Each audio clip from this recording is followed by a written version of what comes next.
Buffet gave up 72 points total in 2 losses to New Orleans this season. 2017 Masters champ Sergio Garcia will not play in this week's Masters after testing positive for COVID-19. Coverage begins Thursday at 1 Eastern on ESPN TV. We're back on Tuesday reacting to the Jets-Patriots. Cam Newton needs to get back on track or the Patriots could turn to Jared Stidham. Keyshawn, J. Will, and Zubin, 6 Eastern on ESPN Radio.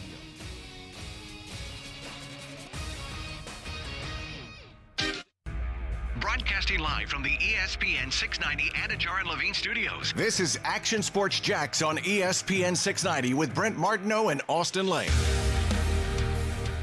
Bird with 8 seconds. Bird on the drive. The runner is good again. Larry Bird is just unconscious.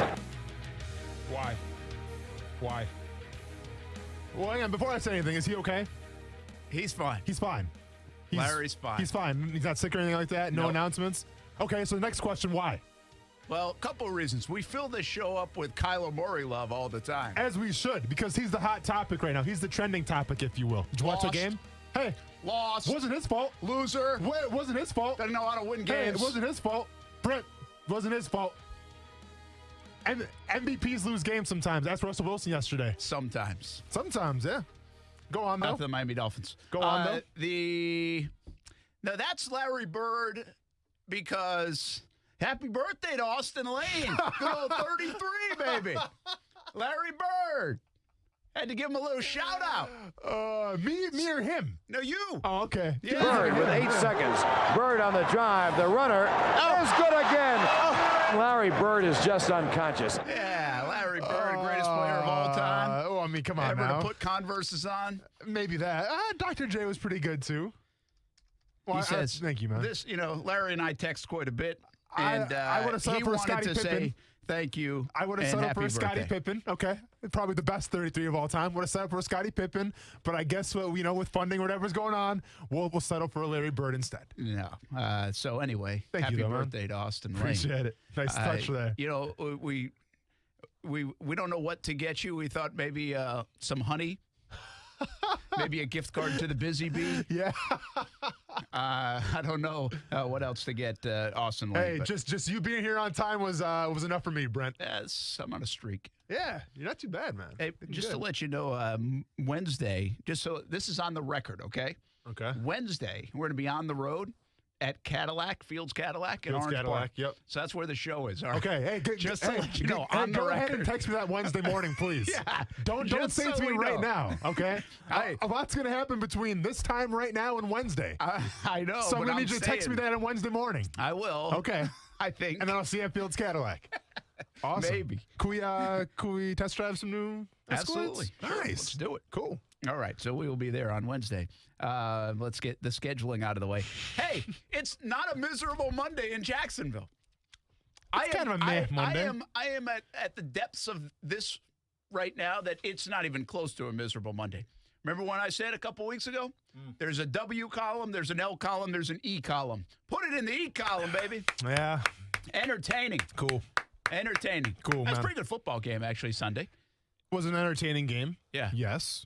But did the Jaguars lose? Yes. They did. Now, I understand. And listen, I'm not naive. I don't live in my own bubble where I don't know what's going on right now, right? Like, you were hoping that Jake Luton wasn't going to do good. Guess what? He did good. I wasn't hoping that. He Well, did do well. I mean, you were calling it, though, right? So I'm not sure if you're in the whole tanking crew like everybody else is or not, but I'll be over here, and I'll be over trying to want and win games because, let's be honest, Houston, not the best team out there. Now, Nope. They held their offense to 27 points. Houston's pretty bad, actually. Yeah, they're not that good at all. But the fact that the defense made, I don't want to call it an improvement, but they looked better. I guess we saw some new things, let's just say. We saw some wrinkles, which I liked a lot. I liked what I saw from Luton. Now, not a perfect game, obviously. I kind of explained it during my 3 takeaways video. You can check out on YouTube, the Action Sports Jax YouTube page. Check that out if you will. Yeah, Or if subscribe not, to it. It's all good. Yeah, you can subscribe to it too. No, it's but not if all good. Go check it out. Listen, man, I'm not going to hold the gun to anybody's head, Brent. If you want to check it out, check it out. If not, we're all gravy. But with that being said, I was impressed with what Luton did, and I was impressed, like I said was going to happen, how Jay Gruden set him up for success. I thought, listen, here's the deal. Said it last night on TV. Probably said it on social media to a degree. I thought the Jaguars played a good football game.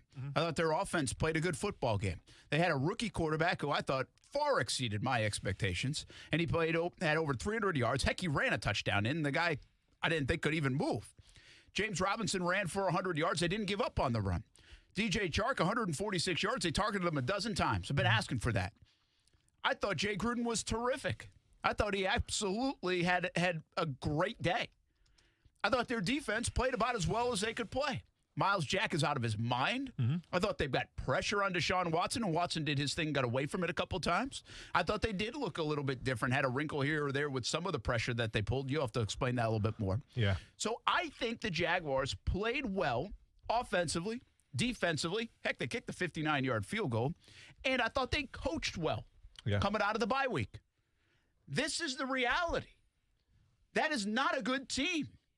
1-6. Houston Texans, who have Deshaun Watson and nobody else. Not even J.J. Watt. They have nobody else. Okay, Will Fuller will come up and play once in a while, right? Brandon Cooks. Bottom line is they have Deshaun Watson. It's not a very good football team. Sure. They're no threat to run, you know. They're not going to beat you up at the line of scrimmage. They had 14 linebackers out. This is who the Jaguars are. This is what it is. This is about as good as they can do. And they still lost the football game. And that's just the nature of it. Like, that's what I came out of that game thinking. I was like, wow, you know what? They played well, coached well, and they did that against a bad team and still lost. Now, listen, I will say one thing. They would have won probably if they got a break or two. The game clock going down to 0. Yeah. Maybe a pass interference play here or there. That was a little ticky-tack. Lambo hitting the extra point. Yeah, Lambo extra point. Yep, could have made a difference. So I think, they still could have won, no doubt. But that's them. That's as good. And by the way, that also might have been their best chance to win until Chicago, right? On paper, that might be their best. Now, the NFL's crazy. NFL's wacky. Cowboys almost beat the Steelers yesterday. And so who knows what happens. But that, I think here on a Monday in mid-November, there's a reality to it. And yesterday was not an ugly performance. It wasn't an embarrassing performance. They acquitted themselves well. They made some things happen. They made some plays. They just are not good. And if it took you until eight weeks in to figure that out, well, here we are, because that is it. They are 1-7, lost 7 in a row. There's no end in sight. And the Jags are just not very good. That's the bottom line. No, I mean, you're not wrong. Obviously, that if you look at this personnel right now and you match that to other teams, I mean, the Jaguars are probably going to be outgunned, outmanned, and outmatched, and it's as simple as that. But like you said before, this is the NFL, and crazy things happen every week. This game is set up for crazy things to happen every week. So the fact that, I get it, it was an entertaining game, and that's fantastic. You can put that feather in your cap, and that can get you through another week until they travel to Green Bay. If that's what it's going to take, then so be it. But I'm sitting here right now thinking, well, this team is 1-7. Okay, this team right now, in terms of some of their star players, you know, I think of like a Josh Allen. I think of their first-round picks and Kayvon Chason and C.J. Henderson. I think of Taven Bryan getting benched now. Like, there is still room for growth. There is still room for improvement. So while it was an entertaining game, there's still a lot of things that this team can work on. Now, whether you work on those things, will that result in more wins? Well, probably not. Because now you got Murderers Row coming up. You got the Packers, you got the Steelers, Browns, we'll see, but even the Vikings are, you know, turn it around. Yeah, and the Titans. So you do have Murderers Row coming up right now. But I'm going to watch for improvements. That's kind of been the overall thesis of this back half of this season is, are we seeing improvements? Who can you take with you when the new regime comes in? Who can you take with you and say, you know what, these guys got to belong here because we need them going forward? That's what I'm watching for right now. And to be fair, with Jake Luton, listen, I'm not sure how many games he's going to start the rest of the season. I'm not sure if Minshew's going to come back. But I thought, all things considered, Luton did a pretty good job yesterday. I thought he was fantastic, honestly. Way better than I thought he could be. But I do think you also have to keep it in perspective. They're not very good on defense either. Right? And he almost threw a couple away, but I thought he did a terrific job, and I thought Jay Gruden did a terrific job in that game. I didn't realize he would throw 38 times, but that was just a factor of more. That didn't feel like he was just airing it out all the time. James Robinson had 25 carries, you know, and again, they went after DJ Chark. I like the adjustments they made. They didn't just sit back in their recliner during the bye week. They made some adjustments, and you could tell, and I appreciate that, and I give them credit for it. Just they are who they are, and that's not a bad thing because, listen, the more we try not to get into the draft talk too much this early and all that stuff, but the reality is the Giants won, and now the Jags are in a draft position that's critical. Yeah, because man. here's the thing. Here's why I say it like that. Until you're just guessing, right? Like Friday night, everybody's watching Zach Wilson and like, oh, this guy's awesome. This is fun. Like he is fun.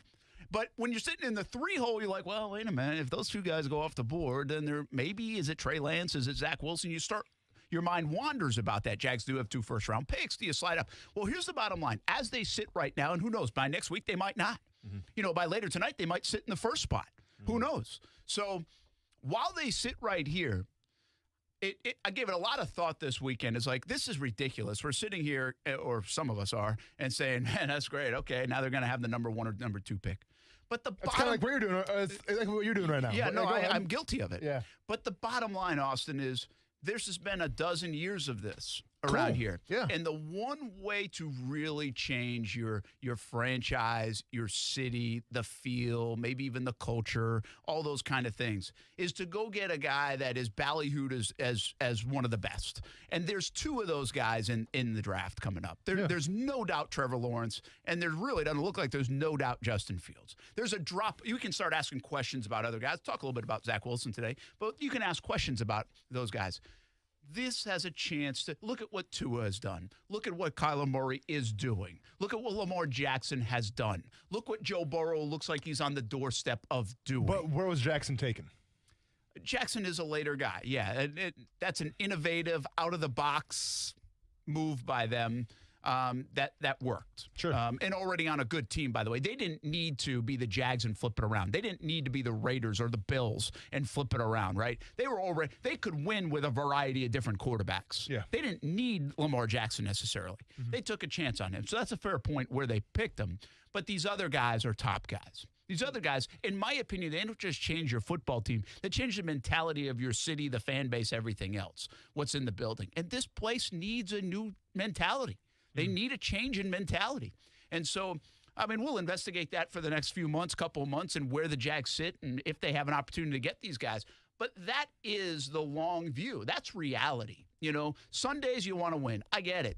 But that was about as good a script as you could write. They played hard. They had a chance to win, which you want as well. And you still are sitting in a prime position to maybe get a game changer in the NFL draft. There's 2 sports that game change in the NFL draft. There's the NBA and there's the NFL. Major League Baseball, you don't get one guy and he changes your organization. NHL, did the Rangers just get that pick? Maybe. It can happen. It doesn't seem to happen every year, but it can happen. In basketball, it seems to happen much more often. New Orleans could be set, right, with Zion Williamson. But those first 2-3 picks often can change your organization. And John Morant, obviously, all the way back to LeBron James, Kobe Bryant, whatever.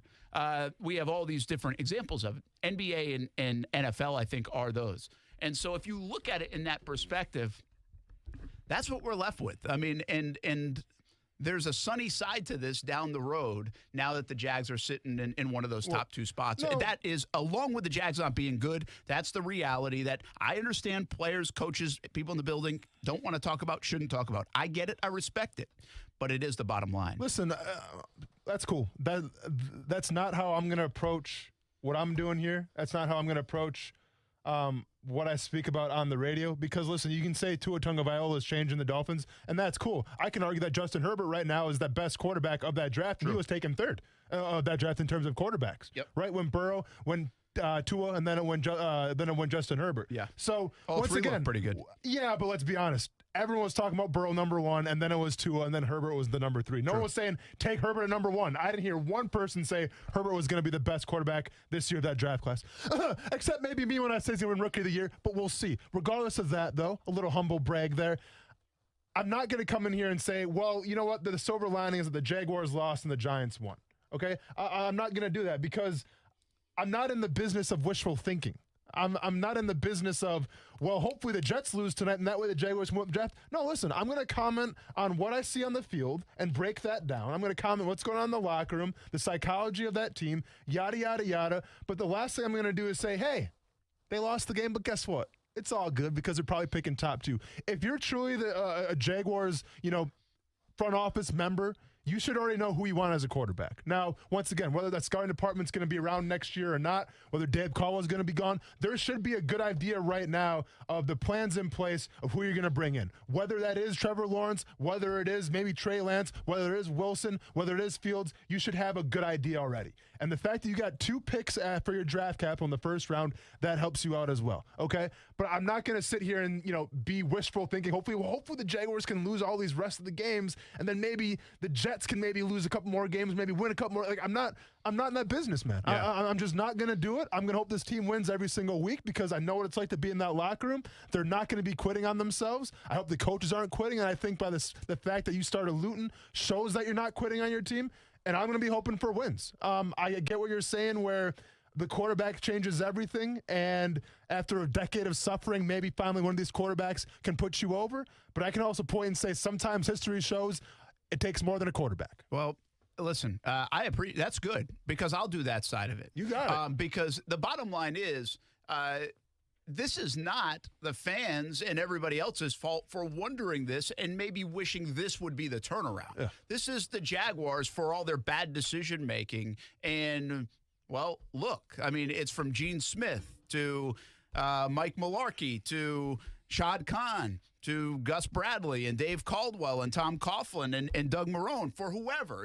It's a little bit of everything that they haven't – I'm not saying they haven't tried to, but they've given us 1 year in the last dozen, and a year they couldn't sustain, and a talent that now has been depleted. And they set this roster up to really not be that good in 2020, even though they said it could maybe be that good. And we bought in early on, and now it is what it is, what everybody else kind of thought it might be when they changed it around. So it's not I don't think this is like – I don't even think this is hating on the Jags. I think this is actually a big sign of, hey, maybe there is some level of hope here. Maybe there is something that can turn this thing around. You get the most important position in sports. Potentially, you could be in position to get an absolute game changer in an organization that really in its history, with all due respect to David Garrard and Mark Burnell and others, that hasn't really had a top flight quarterback. Well, now you can wish that maybe Wasn't that Blake guy Bortles could supposed to become be that guy when you drafted him that high? He was, but see, it's a great Wasn't call Blaine on Gabbert that. supposed to be that guy when you drafted him that high? They were, but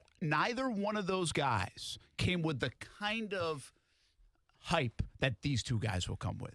Blake Bortles, people are like, what? Huh? What? Right? Yeah, but then I also heard comparisons to Ben Roethlisberger by experts. Well, you did, but I'm saying it was still a, huh? What? I think Blaine Gabbert was, they're trading up to get him? Okay, rocket arm guy, but he hadn't played very much in college. Let's go back and look at his tape.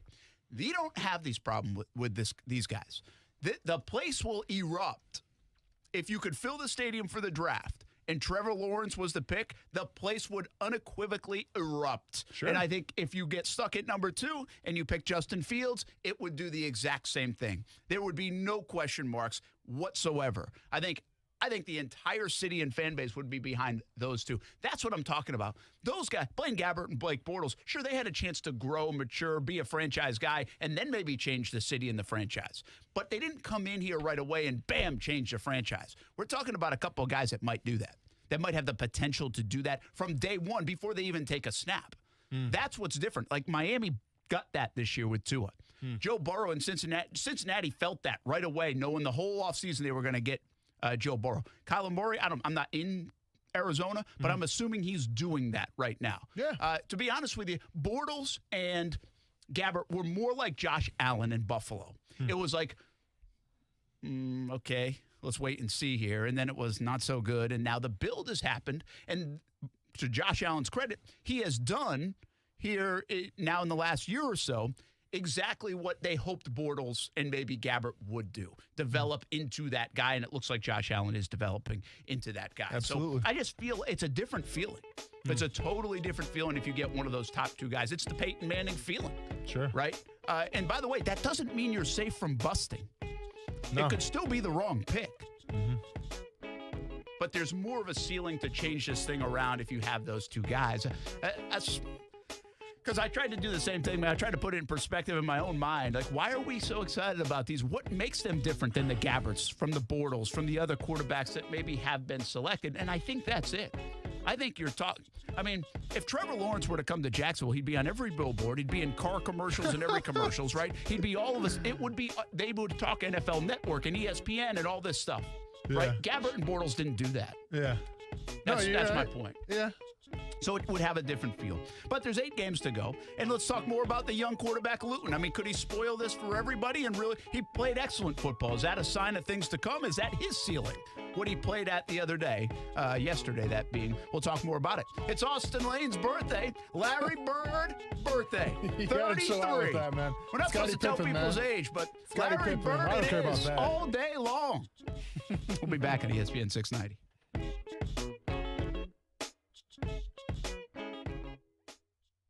Action Sports Jax with Brent Martineau on ESPN 690 is brought to you by Best Bet Jacksonville and Orange Park. Now, the First Alert forecast on ESPN 690. Variable cloudiness and windy today with on and off showers that'll be heavy at times. A high of 79 and only dropping into the low to mid 70s tonight with a few more showers. Join me beginning at 5 p.m. for CBS 47 at Fox 30 Action News Jax from the First Alert Weather Center. I'm TV meteorologist Mike Burrish. The Weather Center is brought to you by Beard's Diamonds. It's Beard's Diamonds 40th anniversary sale. Save up to 40% off store-wide till November 30th. I pledge allegiance to the flag of the United States of America and to the republic for which it stands, one nation, under God, indivisible, with liberty and justice for all. At Lloyd's Construction and Consulting, we've been celebrating 10 years in business. Over the years, we've constructed thousands of projects in the Northeast Florida region. For commercial to residential, we handle each project with the respect and care it deserves. We look forward to speaking with you about your next construction project. Find out more at lloydsconstruction.net. No matter what you are driving, you can step up to luxury now at any of the Fields Auto Group dealerships in Jacksonville. Cadillac, Jaguar, Land Rover, Lexus, Mercedes-Benz, and Porsche. Yes, it's luxury for less at all Fields Auto Group locations in Jacksonville. Plus, you'll also be part of their exclusive Fields Amenities program, where you will get complimentary loaners, car washes, and cafes. So whatever you're driving, see Fields first and step up to luxury for less during this amazing opportunity. Visit fieldsauto.com. Attention, licensed real estate agents. Are you looking to grow your business and add to your bottom line? Hello, my name's Steve Seckler. I'm the broker-owner of Hometown Realty here in Jacksonville. At Hometown Realty, we specialize in lead generation for our agents. In just this past week, we handed our team members nearly 200 buyer and seller leads. We also train our agents on the value of property management. This strategy allows our team members to have a regular, reoccurring income and a future pipeline of buyers and sellers. Not only can you depend on a high volume of leads, but you can depend on a support structure, including transaction coordination and a broker that's available 24/7 to help you grow your business. So if adding lots of leads and growing your real estate career interests you, give me a call, Steve Seckler at Hometown Realty, 904-334-3985. Again, Steve Seckler, Hometown Realty, 904-334-3985. Join ESPN 690 in Shopping the 904. When you help businesses here on the First Coast, you're really helping all of us. And it keeps our local economy going. That means jobs. 2020 has been a really tough year, especially for locally owned businesses. And you can make a difference when you shop local. So if you live in St. John's, Duval, Baker, Clay, Nassau, or other surrounding counties, shop local. Shop the 904. Shop the 904. Hey folks, Dave Benyon here with Zero Res. With the holidays upon us, it's time to get your carpets and upholstery, your tile and grout, and your area rugs cleaned and ready for your family and friends. Our schedule's filling up fast, so give us a call today. We're offering 3 rooms of carpet clean for $129, and if you book today, we'll throw in a 4th room for free. Call 287-5727. That's Zero Res, spelled forward or backwards. It's the right way to clean.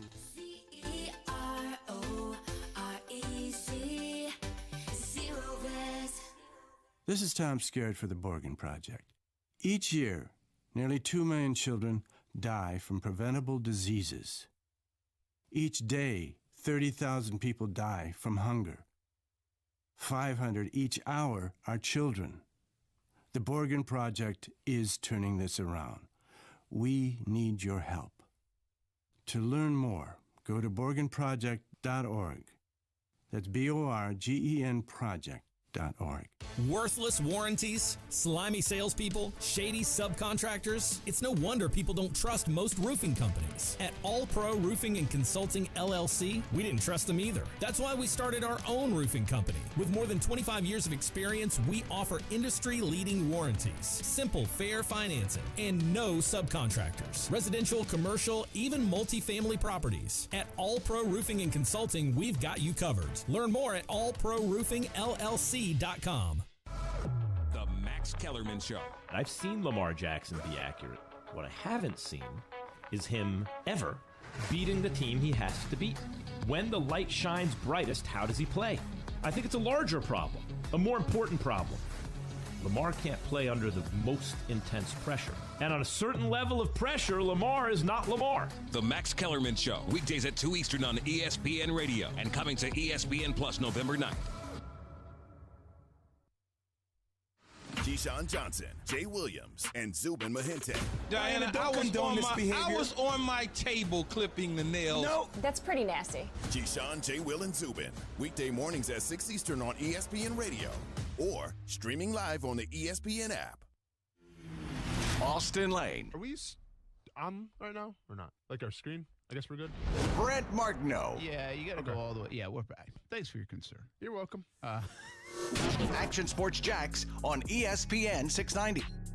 The honeybee is one of the most collaborative insects in the world.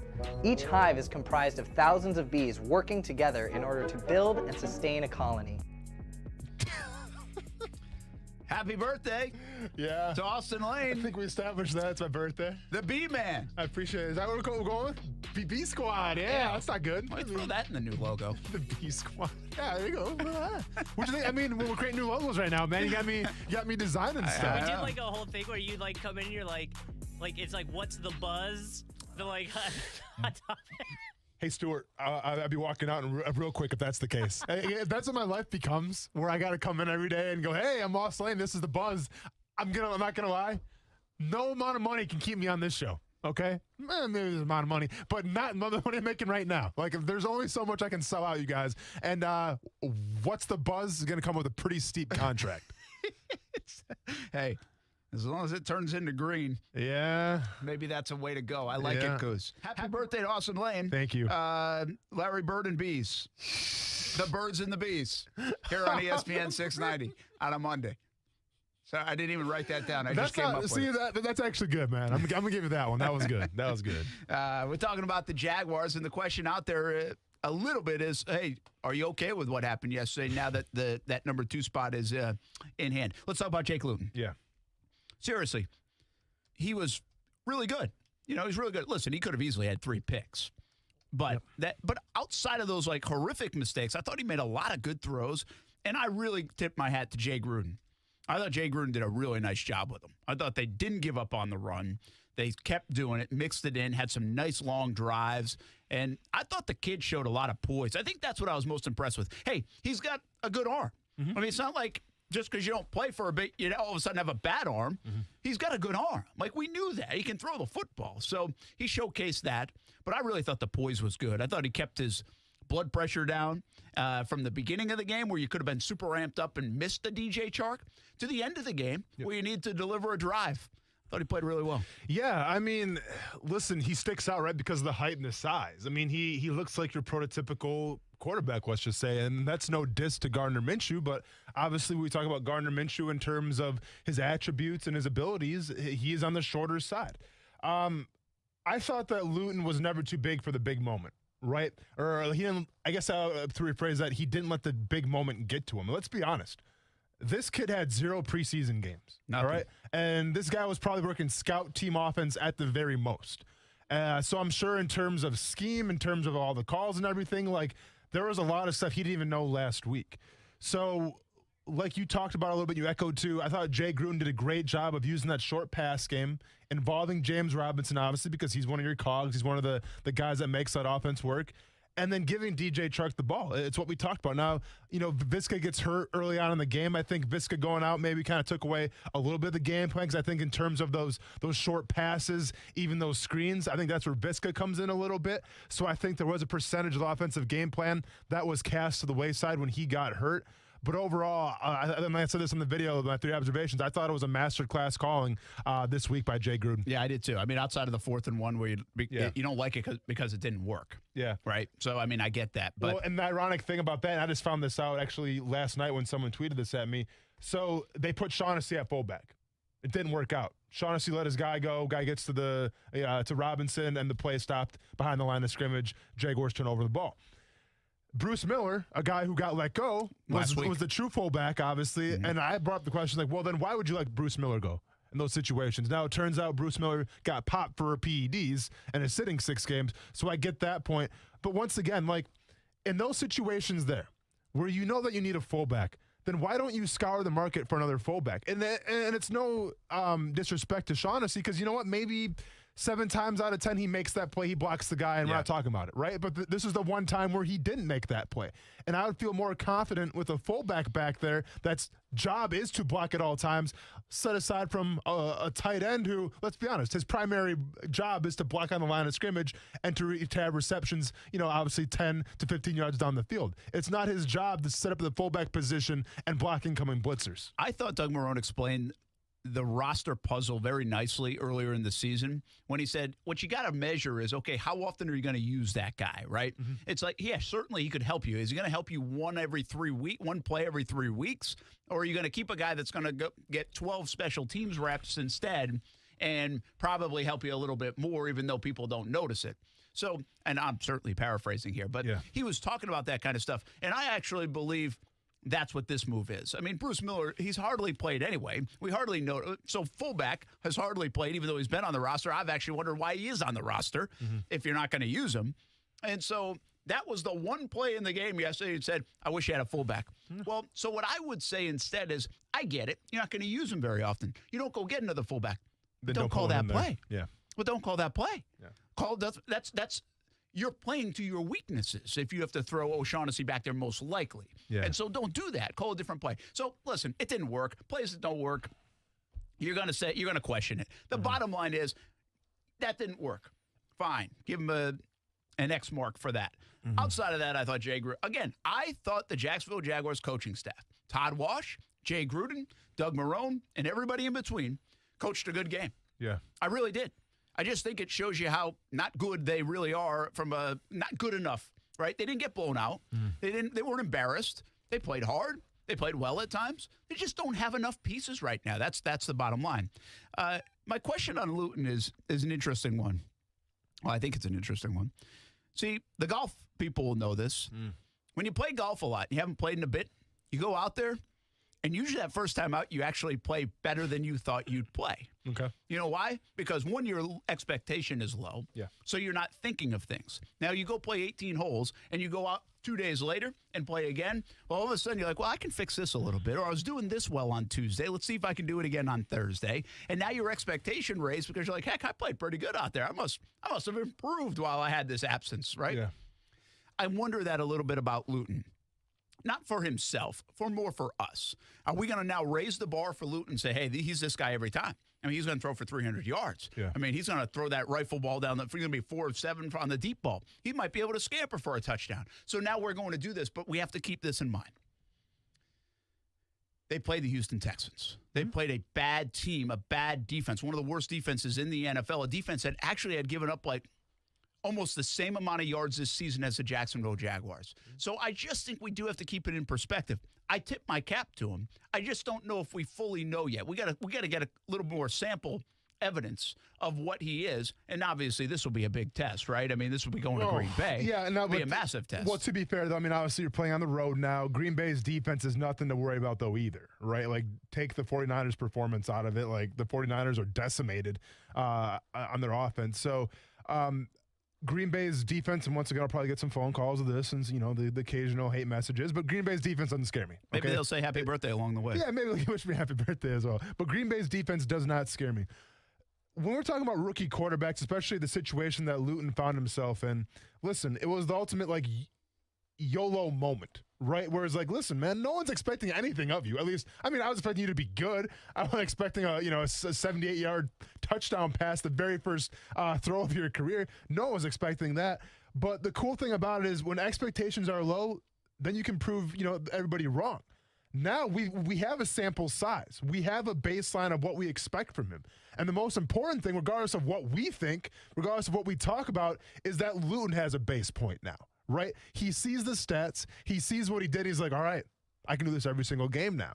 And what's going to be interesting to see is how he handles when, hey, maybe you throw another pick. Maybe you get sacked a couple times. Maybe the offense isn't really running on all cylinders. Then how does he respond to it? Because right now, yes, I get it. They got beat and everything, but he has to be feeling pretty good about himself. You know, family was there in person. They got to watch that game. Like, that was fun. He's feeling pretty good. One would think that if it wasn't COVID-19, he'd probably be at the Jags Beach Bar celebrating still to this afternoon now. Because like it was. If you were still on the team, he might be there now anyway. Yeah, man, I'd be buying like the 10th round for him. So, with that being said, he did have a lot of good, and he should feel confident. Now it's about stringing that confidence together because the baseline has been set. Expectations have been raised. How can you respond to that now? Yeah, here's the other thing. I said this on Friday. I think what happens when you have a guy in there that nobody knows about, and they're like, okay, we're going to have to raise up our level of play. Thought the offensive line played well. Thought Jawan Taylor did a much better job against J.J. Watt. Thought there was a pretty good pocket back there most of the time. Didn't see a ton of pressure. So I thought that was good. I think James Robinson did his thing. I don't know if he raised his game. I think he continued to do his thing. I think the receivers did. DJ Chark had the one drop, but overall they did their part. My point being, I think they raised their level of play. Will they do that again? Can they do that week in, week out? Can they stay as focused, saying, hey, we need to help this kid out? Or now did they trust him a little bit more because they saw this, and then just human instinct says, okay, well, he's got this. We're good. I mean, you know what I mean? Yeah. There's just a lip. It doesn't matter what line of work you're in. I mean, can you get from focused to super focused is my point. And I just think the Jags were super focused in this game. They had spent time in the bye week getting refreshed. They come back in. The coaching staff says, hey, we got to do this, and better. They got things that they can really focus on to get better. And so does that carry over? Does that continually improve for this football team, for Luton, for everybody else? We'll see. We'll find that out. So I'm interested to see him as he goes along. I think he's going to keep this job for a little bit. They said today Gardner Minshew was progressing but not ready. So Luton already named the starter against the Packers. So, I mean, now he's going to start going against some. Packers are okay defensively. The Steelers are good defensively. Yeah. Okay, so if you take the next couple of weeks, just put it in a small sample, he's going to get a little bit of everything. He's going to get bad defense, okay defense, really good defense. Sure. So he's going to see it all. And by the way, they'll also, to my golf reference, they'll also start seeing tape. Correct. And so they'll have tendencies to go on and all those things. So it'll be an interesting watch. Again, hats off to him. I think he did a really nice job. Hats off to everybody involved in the game. I think they put together a good game plan.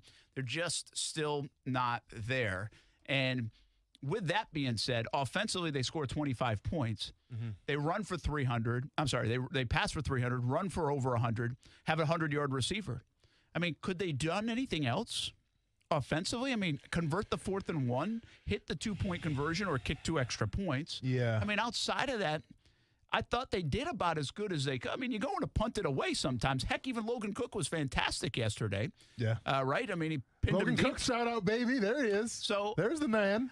What I'm trying to see is like, okay, where is their ceiling, right? Because you said you had this thought last week. It's like, I want to see Luton because there's boom or bust potential. Yeah. Right? And he boomed. He boomed. But is there more growth in the after boom? That?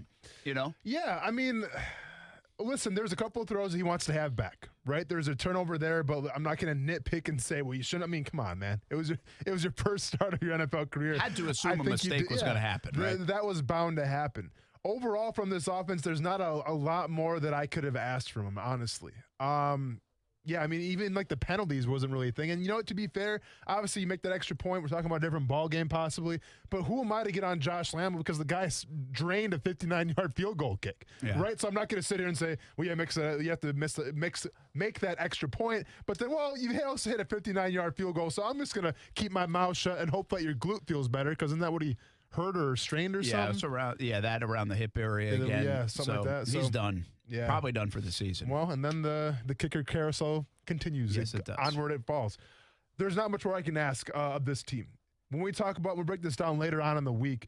As they're traveling to Green Bay, yes, you're playing in Lambeau Field, and that's always the prestige and all that good stuff as well, and it's a cool environment. And you're playing against a Packers team that's playoff bound, maybe Super Bowl bound, so I'd get all that as well.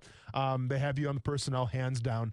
But what I'm looking for against this Packers team is what happens when your security blanket goes away in DJ Chark? Because Green Bay, they got a guy, if he's playing by the name of Jair Alexander, one of the best cover corners in the league. If I'm a betting man, I bet that they put Jair Alexander on DJ Chark the entire game. So now let's just say that, you know what? You take Chark away for a lot of that play. What do you have left? You have James Robinson, and then what? Is Laviska going to play? We're not really sure. Chris Conley, I guess. Maybe Conley Tyler targeted. Eifert. He had 7 catches. Yeah, maybe Tyler Eifert. I'm not sure. But where's Keelan Cole been? Exactly. Last few weeks. True. But my point is, this game coming up could be a decisive game planning game around Jay Gruden of how he gets this quarterback confident, and also the quarterback in itself in Luton to say, you know what? If DJ Chark was to get, man covered the entire game and you take him away, now what do you got? Yeah. A couple of thoughts, by the way, when I asked the question of, are you mad at yesterday? I'm sure everyone's excited. You can block your ears right now. Mm-hmm. I'm at the point where I don't care anymore until the front office is gone. DTWD says, keep these losses coming. Let's be honest, Jags fan, you don't get ticked off over loss anymore. Anyway, lose them all, get the best QB. JM, I feel great. I hope the young guys continue to show progress, but ultimately lose to secure a top 2 pick. Keith says, perfect example of quality loss, in my opinion. Some rookies flash, move up in the draft, keep it close. Matt Stimson, lose them all, so there's no gray area.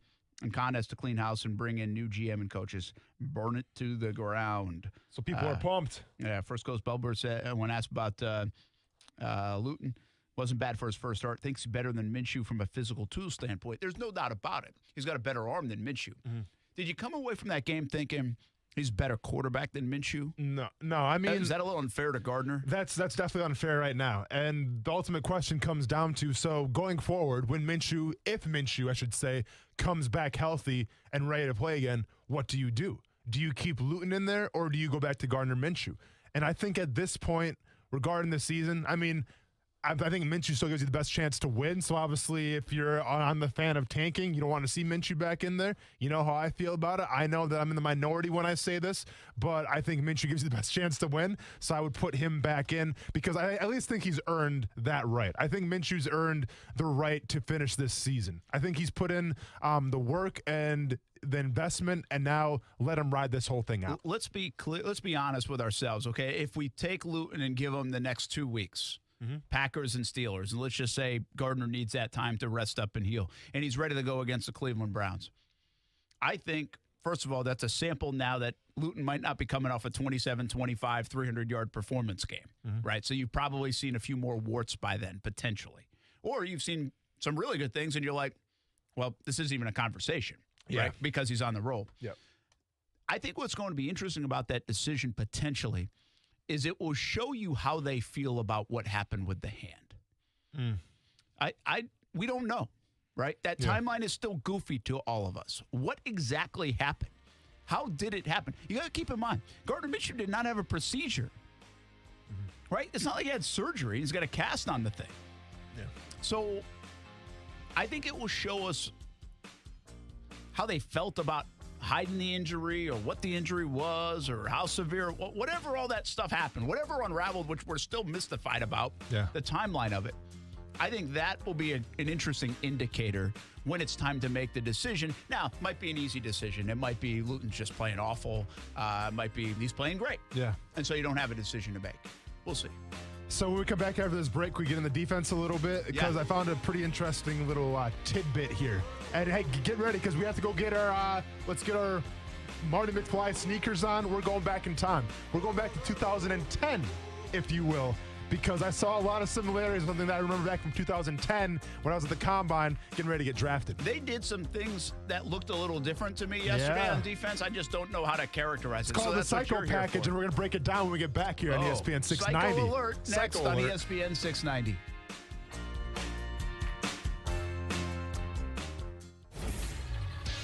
ESPN 690 Sports Center Update. Happy Monday.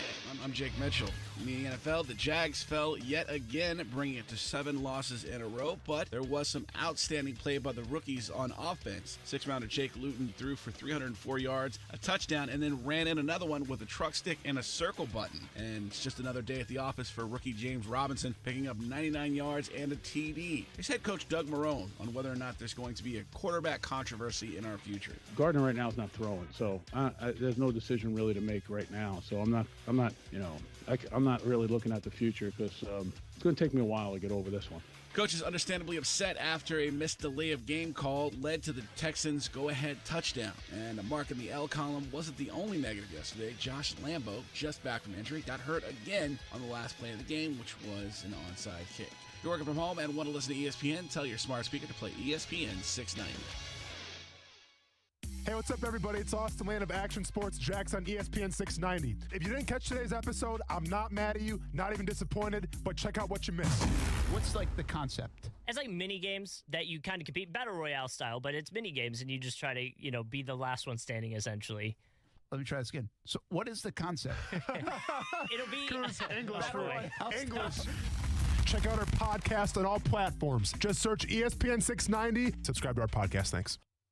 Hi, it's Brian Kilmeade for Phil Aiken Home Team Keller Williams Realty. I'm talking with Greg and Gary about their recent home sale. Why did you call Phil Aiken? We called Phil Aiken because we had heard that his team will sell your house quickly and for more money than any of the other realtors in town. Tell us what happened. Phil Aiken and his A-team, they will make the process very easy. Sold in 4 days and got over asking price. Well, that's great. So how did you think they were able to sell it so fast? Because Phil has the buyers and they have the team that can get the job done quickly and stress-free. What would you tell a friend who is looking for a real estate agent to sell their home? Would I recommend Phil Aiken and the A-team? Absolutely. Well, the results speak for themselves, right? Phil Aiken and his team have the systems and will even guarantee to sell your home in writing or buy it himself. Yes, we got better results than we expected. Thanks, Gary. Friends, hire the agent with the buyers looking to buy a home right now. Call Phil Aiken. Call 500-PHIL. That's 500-PHIL, or visit philhasthebuyers.com. I pledge allegiance to the flag of the United States of America and to the republic for which it stands, one nation, under God, indivisible, with liberty and justice for all. At Lloyd's Construction and Consulting, we've been celebrating 10 years in business. Over the years, we've constructed thousands of projects in the Northeast Florida region. For commercial to residential, we handle each project with the respect and care it deserves. We look forward to speaking with you about your next construction project. Find out more at lloydsconstruction.net. For more than 25 years, the potential for health improvement is seen with each patient that walks through our doors. Healthcare decisions don't have to be confusing. Make Island Doctors your medical practice. My husband and I have been coming to Island Doctors for approximately 10 years, and we have been very happy with them, and we trust them. Call us today and schedule a tour of one of our locations near you and take a look at our Best Wellness program, and welcome home. Call 1-877-434-4676 or visit islanddoctors.com. Join ESPN 690 in Shopping the 904. When you help businesses here on the First Coast, you're really helping all of us. And it keeps our local economy going. That means jobs. 2020 has been a really tough year, especially for locally owned businesses. And you can make a difference when you shop local. So if you live in St. John's, Duval, Baker, Clay, Nassau, or other surrounding counties, shop local. Shop the 904. Shop the 904. Hey, does your car still only play CDs? No Bluetooth? No CarPlay? You got an old car, my friend. You know what's better than an old car? A less old car. Get a car or truck that's new to you with a great used car loan from 1-to-1 Financial, Jacksonville's hometown credit union. Get pre-approved for a loan and shop at any dealership in town. Get a low rate and get rid of that old car today. Apply online at 1to1fcu.org. Federally insured by NCUA. After an extraordinary year like this one, Diamonds Direct believes it's time for an extraordinary sale. So starting Monday, November 16th, our annual pre-holiday store-wide sale is taken to a whole new level with 20% and more across-the-board savings. Best prices of 2020 with an expanded selection from all our top designers. It's not 2 or 3 days, it's an entire week of pre-holiday savings. November 16th through 22nd, our first ever week-long store-wide sale. Don't miss it. 7 straight days of spectacular savings only at Diamonds Direct. Off Town Center Parkway, just left of the Hyatt. Are you now worried about how to continue providing the same level of service to your customers? Many service-oriented businesses are struggling to create to maintain their customers. What happens to those that haven't been able to adapt? At SCORE, we can help by offering advice and resources through a vast library of online information and timely webinars. Since 1964, SCORE has assisted more than 11 million entrepreneurs and small business owners. Go to our website, jacksonville.score.org, to see how we can help you today. Microban 24 protects against Staphylococcus aureus and Enterobacter aerogenes bacteria, but does not provide 24-hour protection against viruses. Every time you touch a surface, you leave behind bacteria. To keep surfaces sanitized all day, use Microban 24. Spray on hard surfaces to kill 99.9% of viruses and bacteria initially. Once dry, Microban 24 is effective for 24 hours on bacteria when used as directed. Microban 24 sanitizing spray, bathroom, and multi-surface cleaner. Hey everybody, this is Brent Martineau. If you're usually listening to ESPN 690 in your car, we appreciate it. But your boss says you're working from home this week, so take us with you. Your smart speaker brings ESPN 690 into your home office. Tell your Amazon Echo or Google Home to play ESPN 690.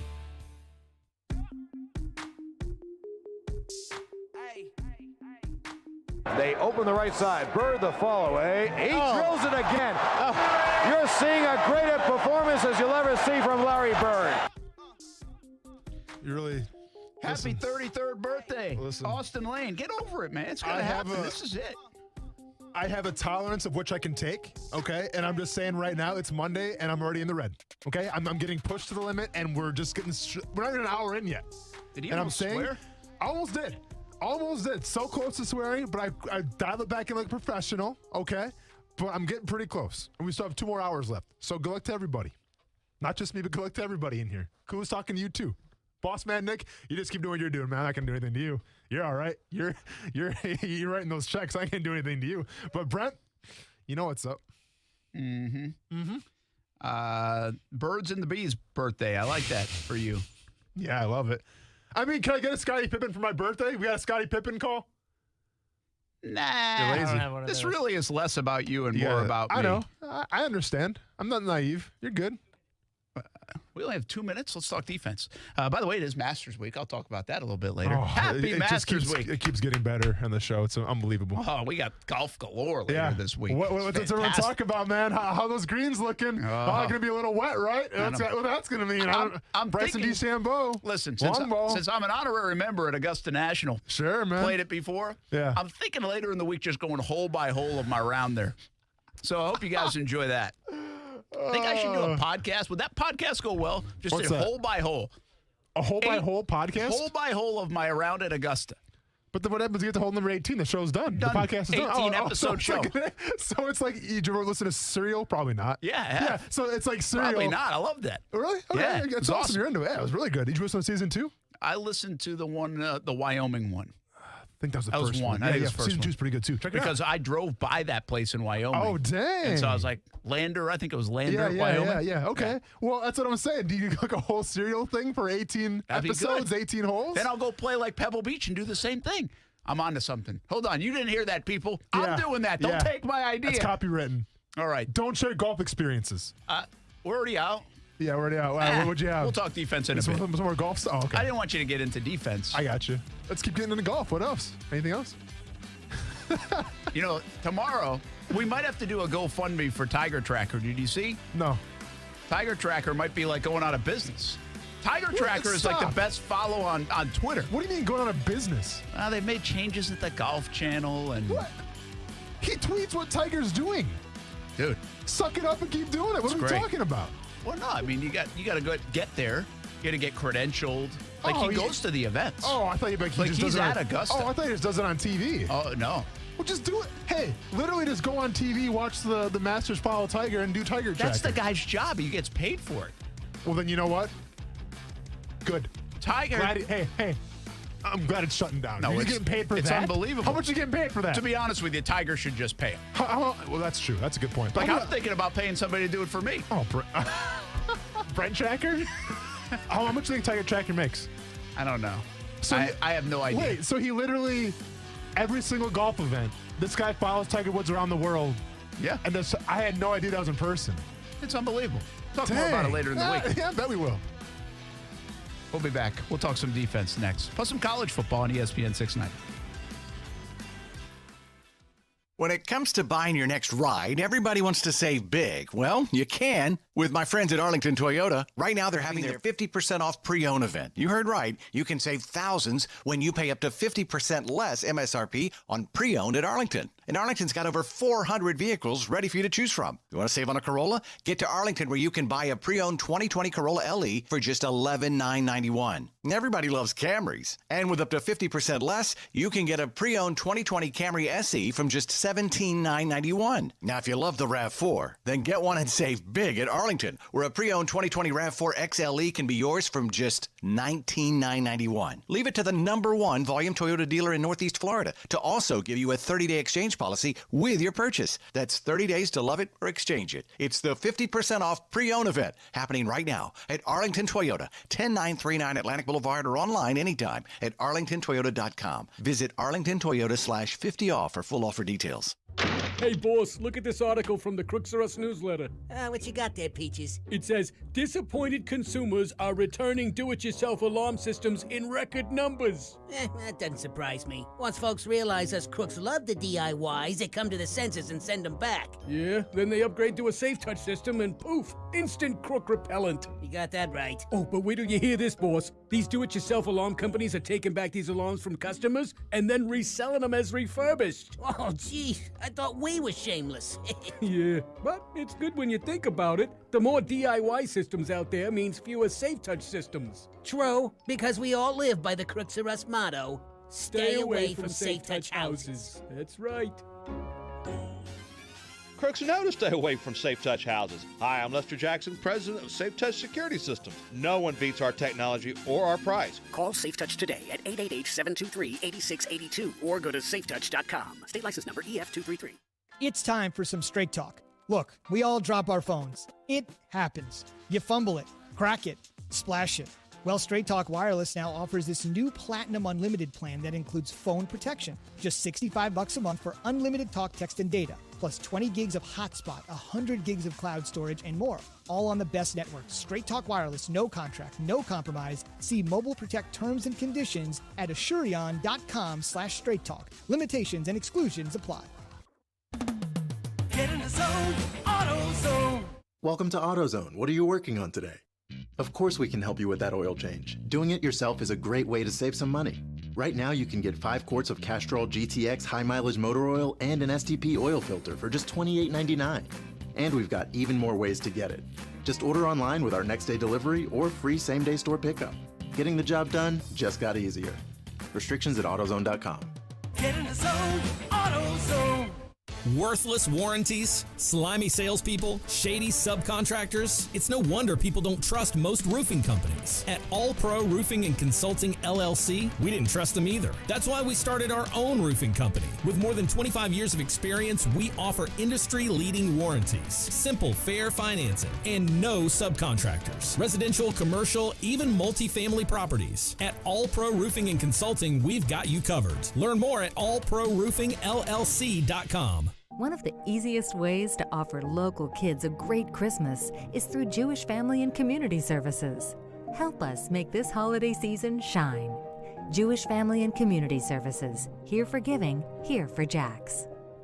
No matter what you are driving, you can step up to luxury now at any of the Fields Auto Group dealerships in Jacksonville. Cadillac, Jaguar, Land Rover, Lexus, Mercedes-Benz, and Porsche.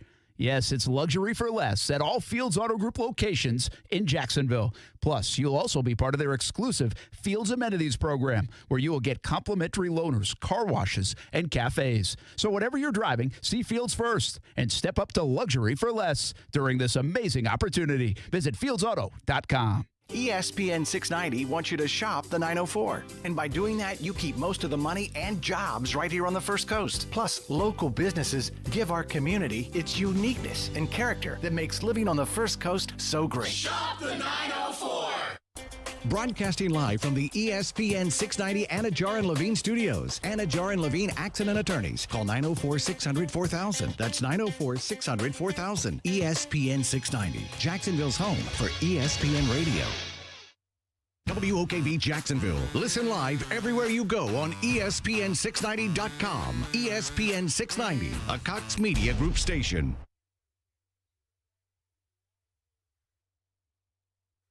This is SportsCenter.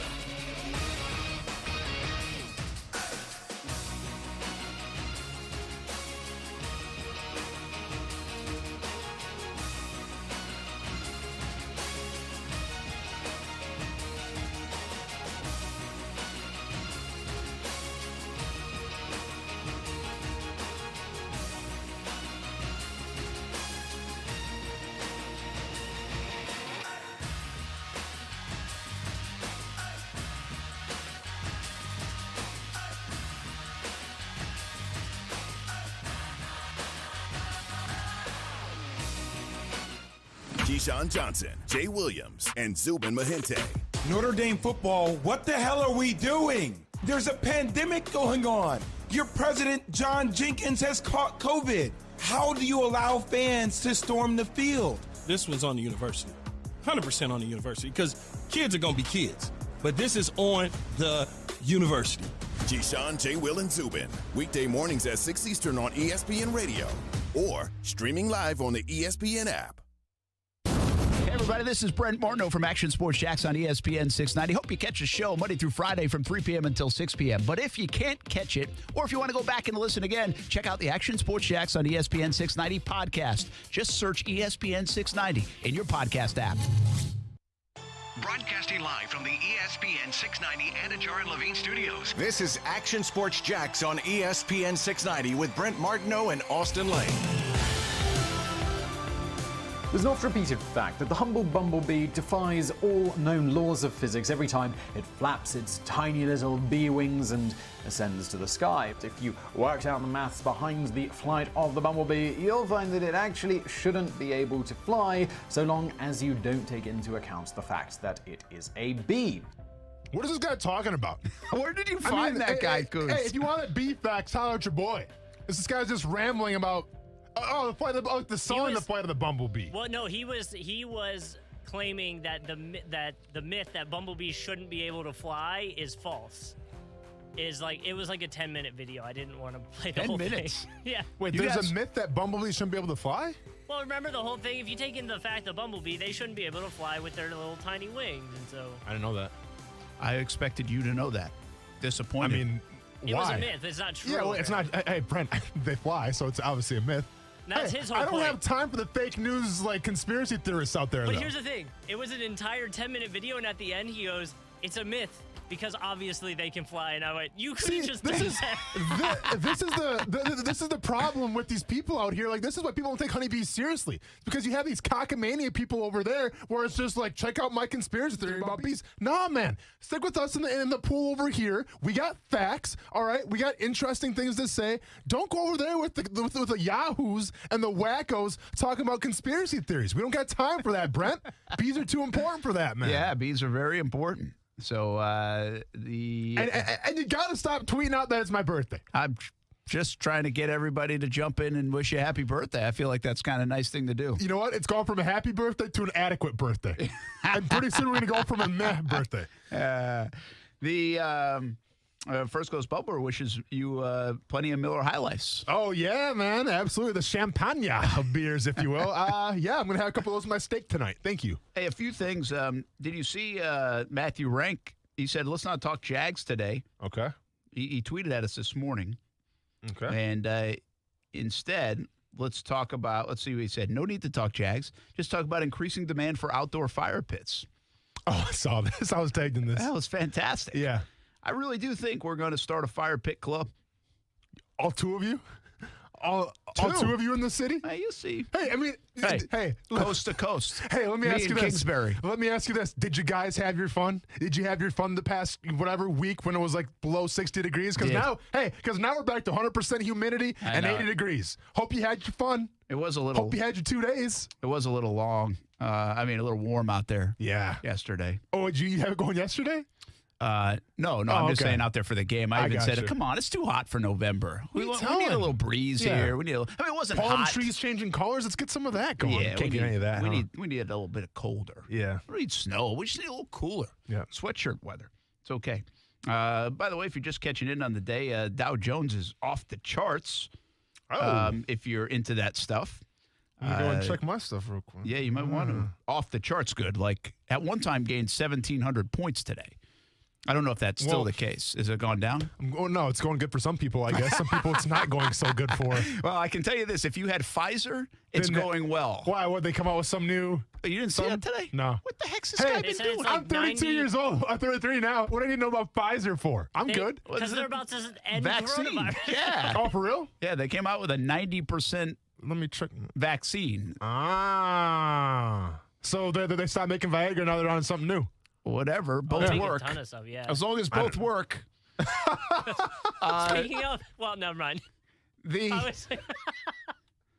The St. Augustine Bridge down is stuck up, so never mind. Perfect timing, Coos. Wait, what? Never mind, just keep going. So, oh man, we were doing so good last week too, and then you had to pull him. You had to pull him. Why'd you pull him? What did the analytics say? Should have kept him in there. We brought Coos back in. So was that a line from you, Coos, or is that reality? That would, that's just actually what's happening right now. It's on social media. So Pfizer's making a cure. Is that where we're at? Somehow all these things are blended together. Yeah. Okay. Yeah.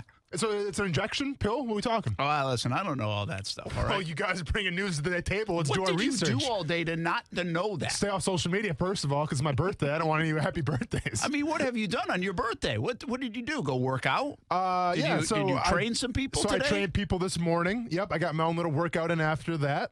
My wife and I opened up, had to get a checking account open because for Wells Fargo, shout out to Wells Fargo, lovely people in Wells Fargo, had to open up a checking account because, as you know me, every once in a while, I'll place a couple bets down. Well, I placed a couple bets down, I got some money back. Turns out that the check that I got for the bet that I made, it's from a different country. So you just can't cash it. You just can't mold deposit. And I can't send it to my bank because they're not around here. So I had to open up a separate checking account just so I could cash the check that I had from a few bets here or there, you know? This is like in this was not in the background check. No. What, betting? Whatever you're getting from other countries. Well, I don't know. Well, yeah. I've said too much already. Yeah, I think you have. I have, yeah. So Bitcoin? I wish I could Bitcoin looking back on it now. I wonder what Bitcoin's doing today. Yeah. The lady's like, so what brings you in today? I'm like, well, got a check here from Canada. That's from Canada, by the way. Got a check here from Canada. I can't cash it anywhere else. So can I have a checking account, please, so I can cash this bad boy, and I'll be out my way. I don't care about your stock options, your investments. Just cash this check, give me an account, and let's go. These are big moments for you. Credit card. I know. And new checking account in the last year. Yeah, but now me and my wife on the same one, so look at us go. That's congratulations, I think, for her. Hey, we'll see. We'll see. Well, she's going to be a doctor in a couple years, so. Yeah. She might have a couple maybe a Swiss bank account or something. I think it's a shot, by the way. I'm trying to read the article quickly. I don't care. The bottom line is they might have one, and the stocks are going crazy. So if you're into that stuff, I'm just passing it along. Cool. We are all off the rails right now. Yeah. How about let's talk about the Jags defense. We getting into that finally? Yeah. Yeah, Jags defense, I thought it looked a little bit different. Listen, bottom line is they didn't allow 30 points in a game for the first time since week 1. They also did not gave just a touchdown in the second half. That's it. Mm-hmm. That's pretty good. Mm-hmm. And again, it's really weird, right? Even in the first half, I'm like, I feel like they're playing pretty good football right now. We've done this a couple of times in the last month. I feel like they're playing pretty good football. You look up, they got 20 points. Houston's got 20 points. They're well on their way for another 30-point day. And to be honest with you, Doug Marone will sit here and tell you, and I think he's right, that the 27th point shouldn't have happened. Mm-hmm. Should have been a delay of game. Now, maybe they end up scoring somewhere along the way, but it shouldn't have happened on that play. So, overall, I thought their defense played well. They mixed it up a bit. Taven Bryan benched. Doug Costin goes in there, although now he's in concussion protocol. Mm-hmm. Josh Jones did not play as much. Daniel Thomas from Auburn played. I think Daniel Thomas, by the last couple of weeks, has been really good. Special teams and, noticeably good on defense, too. Yeah. So, but they looked different with the pressure Herndon brought, with some of the things they tried, even chase on up the middle. The series down near the end zone, I thought, said a lot. Mm-hmm. They almost got a safety on 2 occasions. They didn't sit back there and wait for things to happen. They went and attacked. I thought they were in attack mode yesterday a little bit more. Did my eyes tell me right? Your eyes definitely did tell you right. Did you notice one fundamental difference from yesterday's game from what you've been seeing in terms of how this defensive line and their blitzes were working? Maybe not. I mean, it's kind of hard to tell by the casual eye. No, we said last night on TV, we thought that they had more guys around the line of scrimmage than normally. Warmer. And some of those guys, and I'm not sure if it was, I looked on a couple occasions. It wasn't always Chason and Allen, but some of those guys were standing up. Nailed it, Brent. See? casual mind, you know what? You're an expert in this stuff, man. Damn straight I'm starting to rub off on you a little bit, and I appreciate it. Yes, they were standing up, right? Like, they weren't necessarily in a gap. They weren't in their three-point stances. Usually, everyone on the defensive line or the linebackers, whatever, they were standing up. And this is what we like to call a psycho package. Now, the reason why I'm so familiar with this is because when I was coming out of the combine back in 2010 and I was meeting with teams, this was my one draw to the Green Bay Packers. Now, the defense that they ran, I didn't really fit too well in their scheme per se, but I did fit well into their psycho package. The ironic thing about the psycho package is... There's a lot of irony there. I know, right? The thing about the psycho package is so ironic is the fact that this is Dom Capers' baby. Like, Dom Capers designed this whole thing. He was the first guy to start implementing guys standing up, and what it does, it puts stress on the offensive line, and it puts stress on the quarterback, because now you have, like, all right, so say, for instance, say you got Josh Allen, you got Chase on one side. Well, one would think, well, the pressure's going to come from that side. They're the two best pass rushers. But then all of a sudden, one of them drops back. Now, all of a sudden, there's a cornerback blitzing. If you're a center, if you're a quarterback, it's hard to identify where the pressure's coming from. That causes confusion. Confusion leads to, delayed in timing. Delayed in timing leads to sacks. And that's what we saw yesterday a little bit. Now, let's be honest. They got 2 sacks yesterday. Yeah. They had a little more pressure. Watson's escapability prevented a few more. Oh, yeah, big time, for sure. But with that being said, though, we saw a new wrinkle, and this could be what the crazy, stuff, let's just call it, and I say that in quotations, that Doug Marrone was talking about a little bit, where when you have 4 pass rushers, you can't generate anything, you got to do different things. Like I said, though, it's just so ironic that they had Dom Capers here last year. Right? And we didn't really see a lot of this. Now, all of a sudden, he's gone. I'm not even sure where he's at anymore. I know he was not here anymore. He was like an advisor last year. My guess is he's gone back into kind of retirement mode. Well, that's my guess. Well, hey, maybe he had some kind of, I say that loosely, the pun, but maybe he had some kind of wash on this team where it's like, hey, you guys should try this psycho package out. Well, we saw it yesterday, and it paid dividends for them. Yeah, I appreciate they did change, and it looked a little bit different. Yeah. I get that. I think they forced the issue a bit more. This is a defense that sits back and waits and tries to keep everything in front of them. Mm-hmm. I think they forced the issue. And what happens when you force the issue, you might screw up a big play. Yeah. Well, first 2 minutes of the game, Jags score, then they go down and score. More on the tackling part of it, but still, they go score on a big play. Later in the game, the Will Fuller play.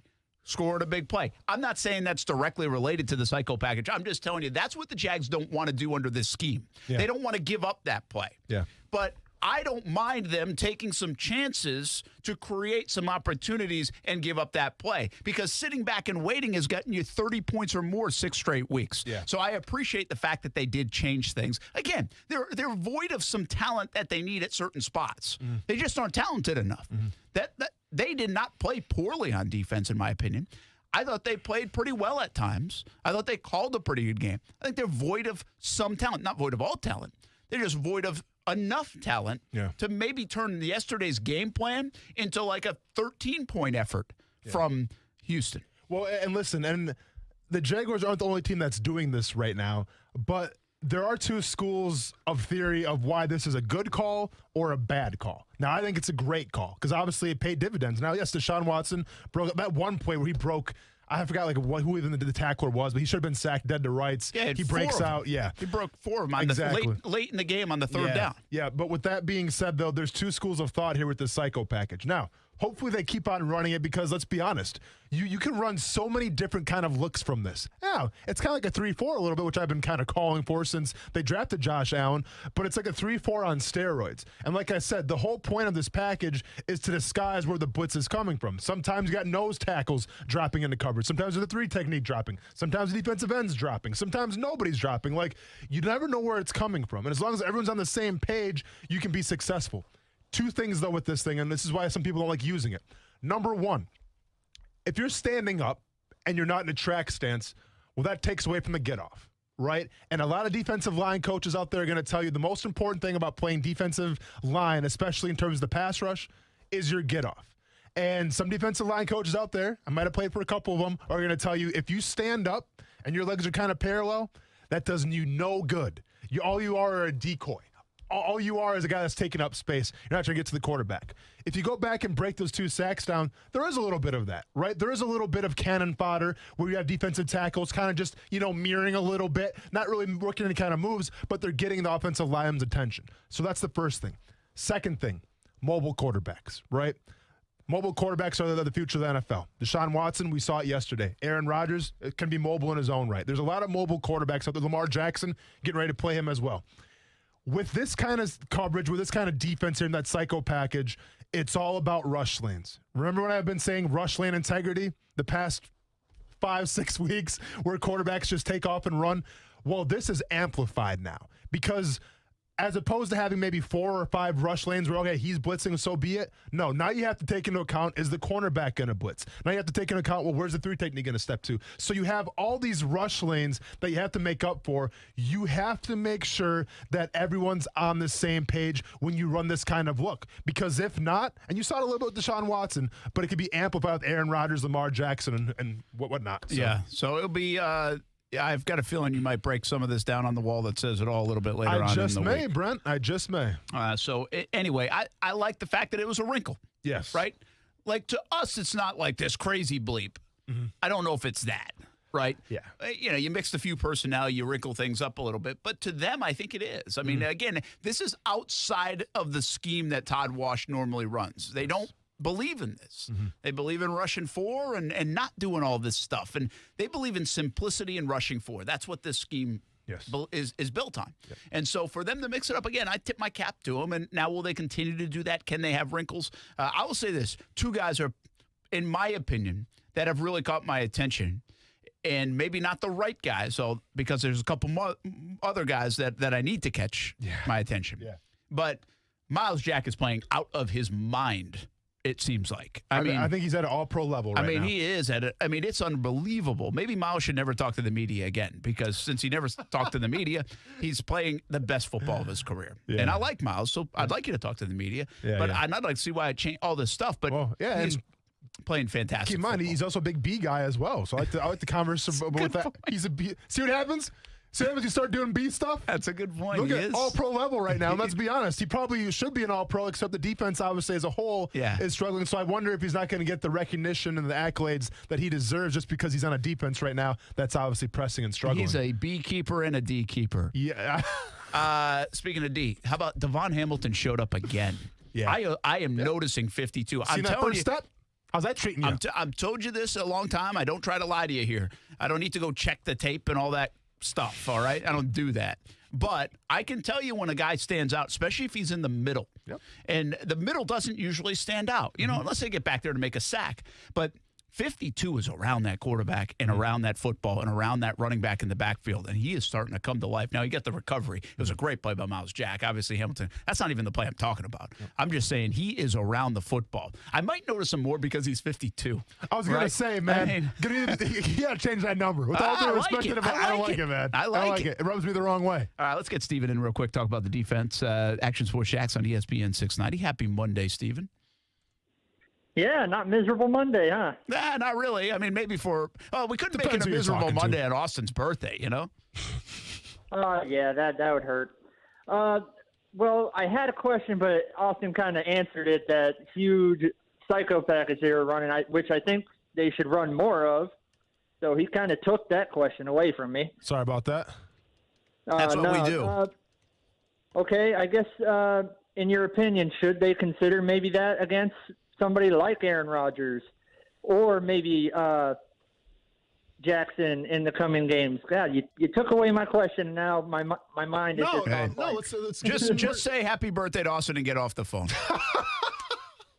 Okay, that was kind of hurtful, but happy birthday, our syndicate leader. Thank you very much. Hey, and on behalf of Brent Martineau, I apologize. How rude was that, Brent? Well, I'm just trying to help him caller, out. Man. He is, but I mean, we answered the question. We did. But he asked a good question, actually. It was a fantastic question. I was thinking of the same. Yeah. Can you do that against Aaron Rodgers? It's like I said, you got to mind your P's and Q's, right? You can do that. It may not have the best effect on Aaron Rodgers like I had in Deshaun Watson. Let's be honest. There's not a coverage, there's not a blitzing scheme that this offensive line in Green Bay and Aaron Rodgers hasn't seen, right? So I feel like The whole point of that blitzing package or whatever they ran was to rattle Deshaun Watson. And you rattle him a little bit. I'm not sure if this is how you go about rattling Aaron Rodgers, but you know what? If I'm Todd Wash right now, I'm going all in with this because you've had success, so keep rolling with it until you don't anymore. But in terms of Lamar Jackson, though, I would run with Lamar Jackson because he's pressing this year. I mean, I'm not sure if you watched that Ravens game yesterday against the Colts. Now, yeah, they were very decisive in their victory, but Lamar Jackson still does not look like himself. And I think that if you can get in the backfield, you can rattle him, you can confuse him, well, you got the advantage there. So Aaron Rodgers, yeah, maybe. Lamar Jackson, absolutely. Psycho packages for everybody. Yeah, I think that'll be an interesting thing to watch. We got to take a break, and we go to break? All right, let's take a break. And then we'll come back, talk a little bit more about the NFL. I want to get to the Gators, too, and a little bit Georgia, but more about the Gators. And what we saw Saturday here in Jacksonville. It was a good weekend of football. Yeah. Listen, bottom line is, well, actually, the Jags game was better than the Gators game. I mean, who thought that would happen? True. Especially the way it started for the Gators. It was a wild first quarter, but after that, I mean, the Gators took control in the second quarter. It really wasn't much a game. It was actually a boring second half. Yeah. What does it mean for them? We also saw that was a good game, Clemson, Notre Dame. Whew. I mean, that was a really good game. Yeah. Now, listen, it delayed Saturday Night Live a little bit. As if you didn't know, another reason to hate Notre Dame, well, now you're on NBC, and I'm waiting for Saturday Night Live, but a fantastic game. Did you watch Saturday Night Live? Probably not. You weren't that cool. It's all right. I sat out by my fireplace instead. Hey, a real ball would have had a TV outside. Yeah. Step your game up. I bet Kingsbury's got 2 of them. I didn't. I thought about what. We'll get into Saturday Night Live a little bit. I want your thoughts on it. And I got a thought on it. Okay. All right. Okay. When we come back, along with some NFL and college talk. It's on the way on ESPN 690. Action Sports Jax with Brent Martineau on ESPN 690 is brought to you by Best Bet Jacksonville and Orange Park. Now, the first alert forecast on ESPN 690. Showers will be heavy at times today, but also some sun mixed in, and it'll be windy. Highs in the upper 70s, dropping only into low to mid 70s tonight, and partly to mostly cloudy tomorrow. Scattered showers and perhaps a thunderstorm with highs around 80. Join me beginning at 5 p.m. for CBS 47 at Fox 30 Action News Jax from the First Alert Weather Center. I'm TV meteorologist Mike Burrish. The Weather Center is brought to you by Beard's Diamonds. It's Beard's Diamonds 40th anniversary sale. Save up to 40% off store-wide till November 30th.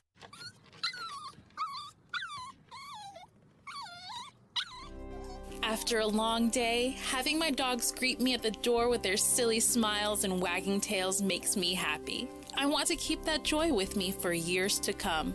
That's why I trust Forever Vets Animal Hospital to keep my pets healthy. Forever Vets was voted 2019's best vet in Jacksonville Magazine's Readers Poll, and it's easy to see why. The affordable wellness plans are tailored to meet all of your pet's changing needs as they grow. Open 7 days a week, Forever Vets friendly staff is available to treat you and your pet with care. They combine extended hours with online booking to allow you to give your pet quality care while accommodating your schedule. Go online to forevervets.com to find which of their 9 locations is nearest you. And don't forget their newest location in Bartram Market. Forever Vets Animal Hospital, keeping your pets happy and healthy forever.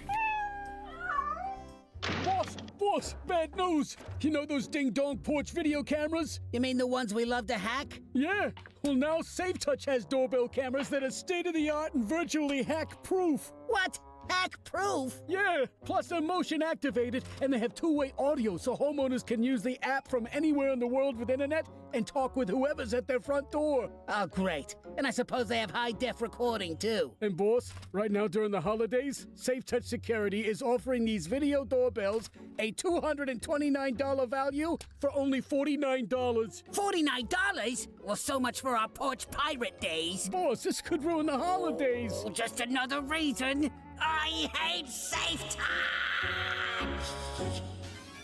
Crooks know to stay away from SafeTouch houses. Hi, I'm Lester Jackson, president of SafeTouch Security Systems. No one beats our technology or our price. Call SafeTouch today at 888-723-8682 or go to safetouch.com. State license number EF233. Nothing is certain except death and taxes. And your appliance is breaking down as soon as they're out of warranty. At Atlantic Coast Appliance, we can't help with the first two, but we've got the third one covered.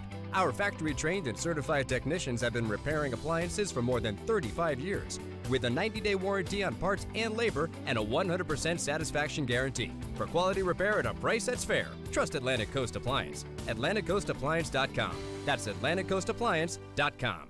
There's a new, modern, patient-centered orthopedic practice in Jacksonville. We believe that the patient pays money for a doctor and should be seen by a doctor. Ortho Edge. They're getting the most technologically available medicine there is.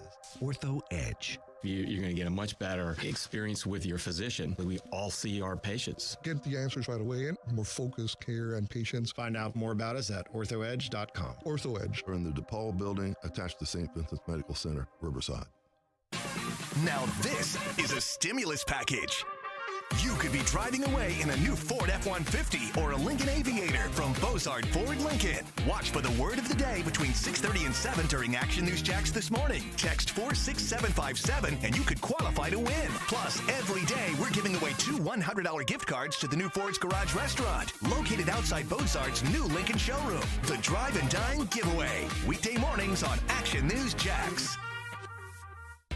Take advantage of a complimentary roof inspection from Universal Roof and Contracting, especially with the recent storms. Plus, right now, 15% off your roof replacement project. Remember to ask about our upgraded Total Protection Warranty. Plus, no money down and no payments or interest for 1 year with approved credit. Take action now. Call 1-855-ROOF-HELP. Online, universalroof.com. Offer ends November 30th. License number CCC 1330747, CBC 1258484. Not applicable on insurance jobs. See your project estimator for complete details. The First Coast is booming. With interest rates at historic lows, there has never been a better time to call Brandon Ponsel and his network of local experts at Jags Coastal Homes. You can visit them at jagscoastalhomes.com or call them today at 904-206-9480 and mention ESPN 690 to receive up to $2,500 towards your closing cost. Need to sell? Powered by the unparalleled technology of EXP, Brandon will guarantee the sale of your home in under 60 days, or he'll sell it for free. The First Coast market is on the move. Are you? My NFL MVP is Russell Wilson halfway through the season. Plus, like Kyler Murray, has impressed me most. Keyshawn, J. Will, and Zubin. 6 Eastern on ESPN Radio. Austin Lane. And I'm going to regurgitate it to you. I'm like a mother bird right now, and I'm spewing it in your mouth. Brent Martineau. You got doves flying and mother birds all week. I'm trying to baby bird you right now, man. Yeah, well, this is why I tease stuff and don't get to it. Action Sports Jax on ESPN 690. Dennis Johnson, a lead for Bird. They want him to keep scoring too. Bird takes the jumper and hits it again. Larry. If you're just jumping in, requested by Austin Lane, Larry Bird highlights on his 33rd birthday.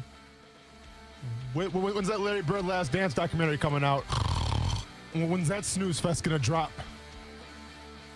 Huh? Hopefully soon. Yeah, I'm waiting for it. I'm ready for it. You see that they're making Stone Cold Steve Austin one now? That's the producer from The Last Dance. Really? He's working on a Stone Cold Steve Austin documentary. He's a wrestler, by the way. I've heard of him. As you should have. He's a popular icon. So what's like? Give me something from his deep background. Stone Cold Steve Austin. Yeah, like before the Texas Rattlesnake. You talking about? Before he became popular wrestler. Yeah. Give me something that. Why would I watch a movie about him? Okay, great. He's a wrestling icon. Well, it's not a documentary. It's a documentary. It's not a movie. Yeah. Like something interesting. Yeah, so why does it make it documentary worthy? Yeah. Like what? Give me. Well, okay. So I mean, like The Rock played football, right? Then became big wrestler. Then now is an icon. And like I see the documentary there. How did it all follow? You know. Yeah. What was the before for Stone Cold Steve Austin? I mean, I think he was always kind of in the professional wrestling business.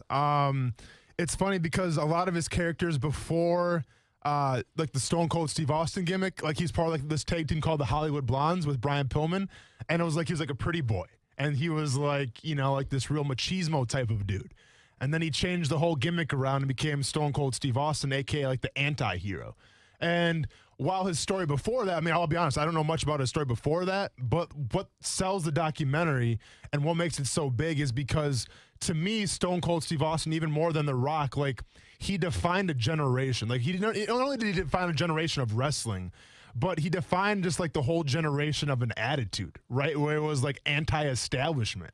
And it didn't matter if you're growing up in the country, if you're growing up in the inner cities, like it didn't matter the color of your skin, like you knew who Stone Cold Steve Austin was. And you tuned in to watch it just because like it was must-see TV. So like that's what I hope that they portray, which I'm sure they're gonna, is just the whole anti-hero, where that came from, and just like the rise to prominence. He became, to me, this is probably a terrible analogy, but he changed wrestling, in my opinion. Again, you got to remember now, I'm just like super casual. But I watched a lot of wrestling growing up as a kid. Yeah. And so then I watched the early years probably of Stone Cold Steve Austin. But to me, he changed it maybe like, I don't know. I'm going to give you two guys just so you get this will be a dramatization of my analogy. Like Eddie Murphy and Andrew Dice Clay changed comedy. Oh, yeah, I got you. You know? Yeah.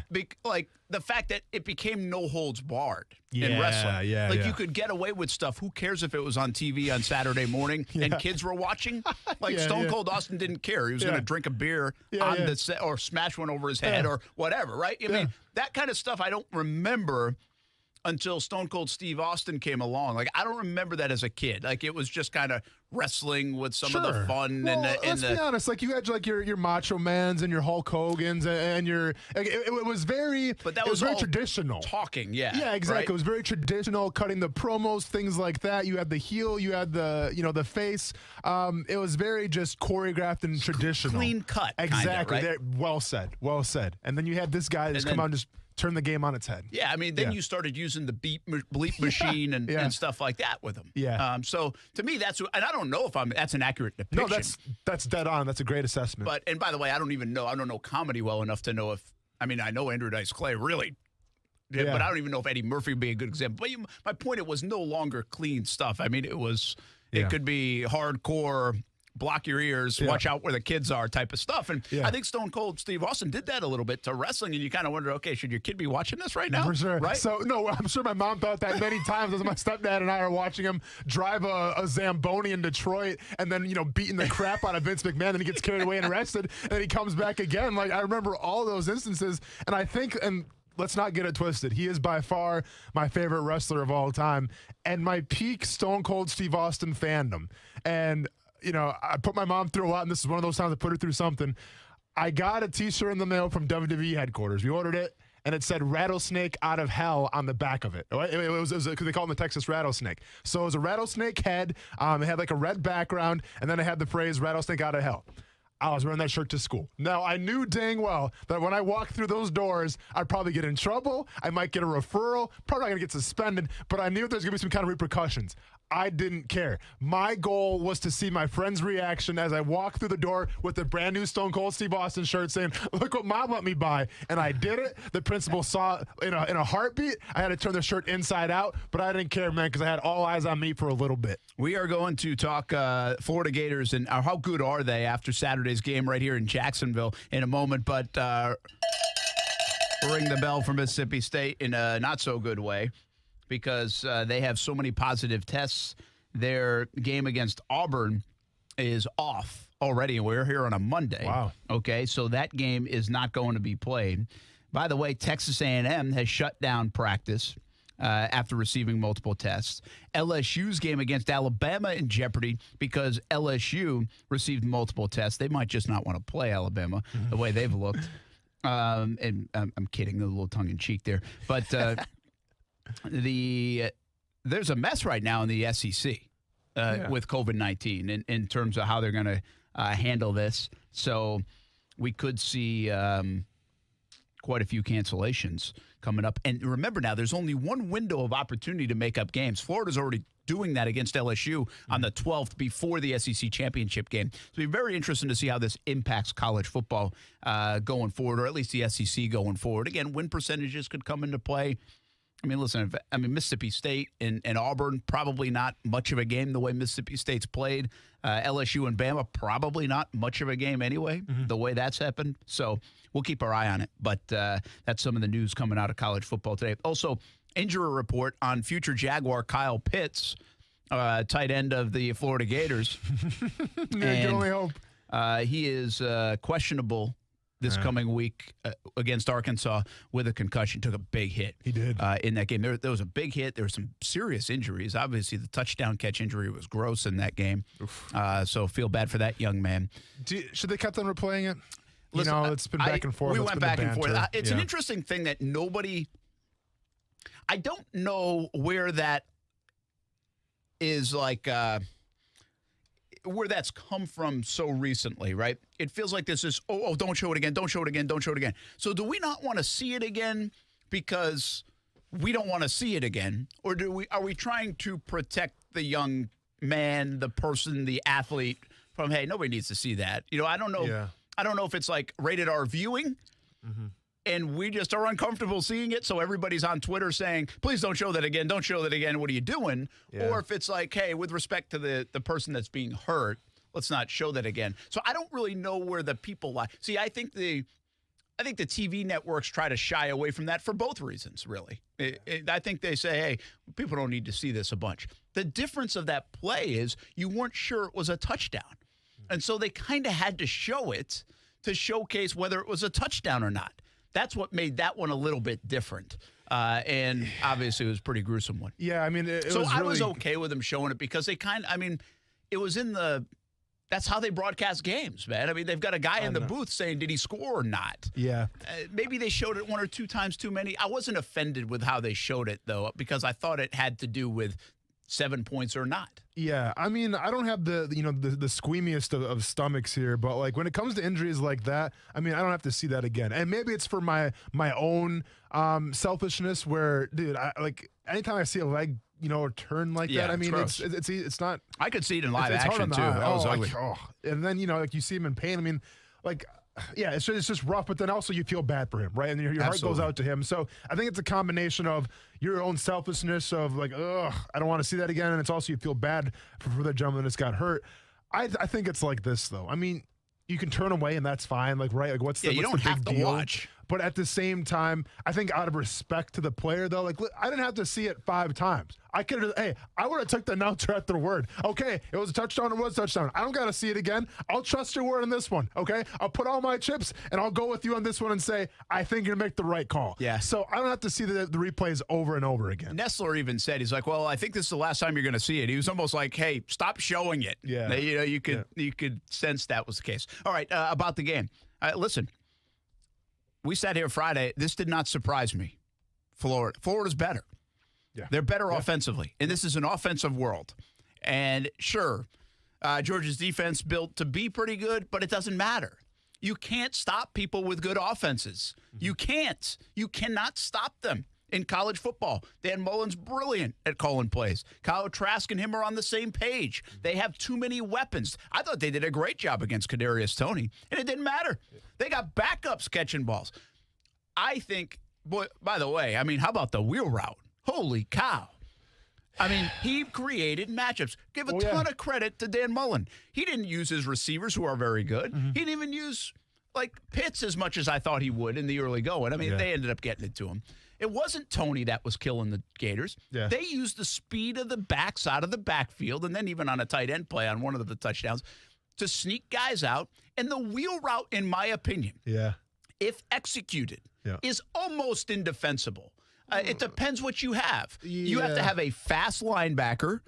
Well, if your linebacker's on the running back, it's not an easy throw by the quarterback. But if he's good at that and you've got speed out of the backfield, I think it's if you have Alvin Kamara coming out of the backfield and you have Drew Brees, how do you defend it in the NFL? It's very difficult. It's zone coverage. It's how you defend it. And listen, I think that Dan Mullen did a great job of using Kirby Smart's, I want to be able to say this, using his own ego against him, let's just say. Because the whole time in preparation to the Florida-Georgia game, what was the big talking point that we were all talking about? What was the world talking about? Georgia's defense. Yeah. Right? Best defense in college football. Best defense in college football. Nonstop. And, and obviously they took a step back against Florida, but Florida's high-powered offense, all yada, yada, yada. I still think Georgia's defense is probably one of the best in the country, okay? I'm not going to let one game sway me from that opinion. But what I did see in Kirby Smart's defense is a defense that was not willing to make adjustments because he thought he had it taken care of. And when we talk about the wheel route, it's simple. if you're going to go man coverage, and you put a linebacker on a running back, unless you have Patrick Willis back there playing the outside linebacker, I like my chances, okay? I like my chances for that running back. Now, if you're smart, you got to say, okay, they're obviously trying to exploit our linebackers right now. They keep on running that wheel route. So then go cover 3. Go cover 2. Do something else. But don't give up that route anymore, because that route was ran 8 times?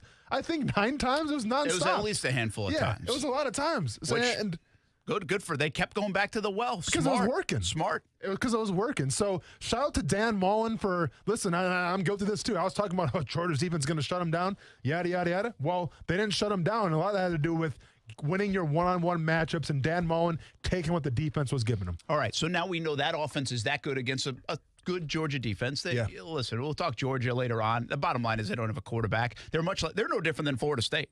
I mean, Florida State, they just don't have the quarterbacks right now. No different than Miami's been. No different than Florida was earlier this decade. Yeah. When you don't have the quarterback, and, Kirby made that mess potentially by making the more move with Justin Fields. I can't believe they couldn't bring in Carson Beck or JT Daniels to throw it better than these guys were throwing it. I know. But that's on them. We'll talk a little bit more about that as the week goes on. This is about Florida. And is Florida good enough to beat Alabama?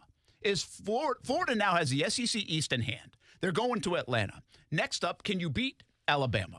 Then you're in the Final Four picture. Then are you good enough to play with Clemson or Notre Dame or Ohio State? Are you good enough to win it all? And here's what I know.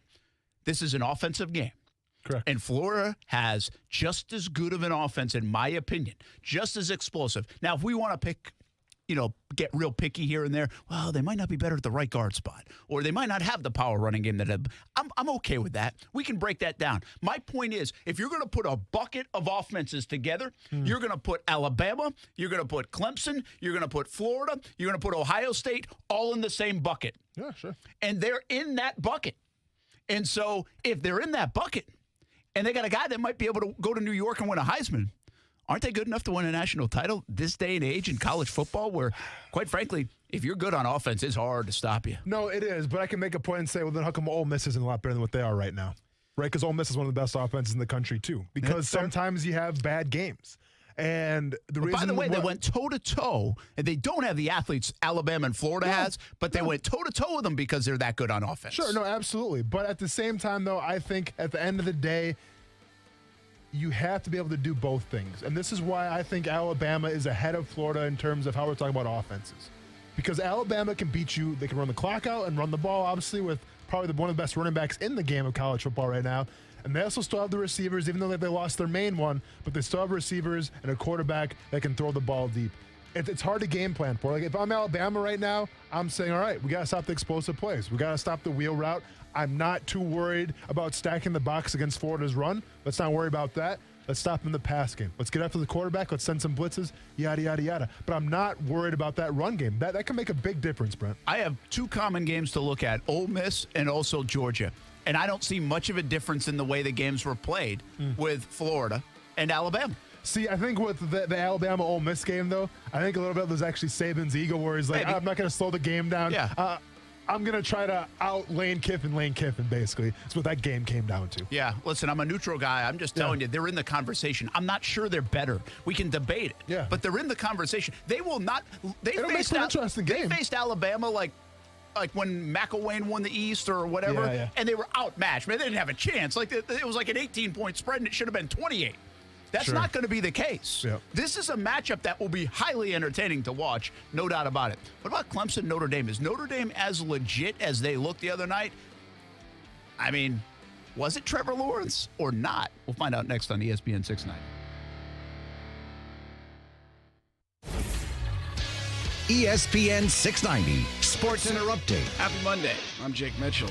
In the NFL, the Jags fell yet again, bringing it to 7 losses in a row, but there was some outstanding play by the rookies on offense. 6th-rounder Jake Luton threw for 304 yards, a touchdown, and then ran in another one with a truck stick and a circle button. And it's just another day at the office for rookie James Robinson, picking up 99 yards and a TD. Here's head coach Doug Marrone on whether or not there's going to be a quarterback controversy in our future. Gardner right now is not throwing, so there's no decision really to make right now. So I'm not not really looking at the future because it's going to take me a while to get over this one.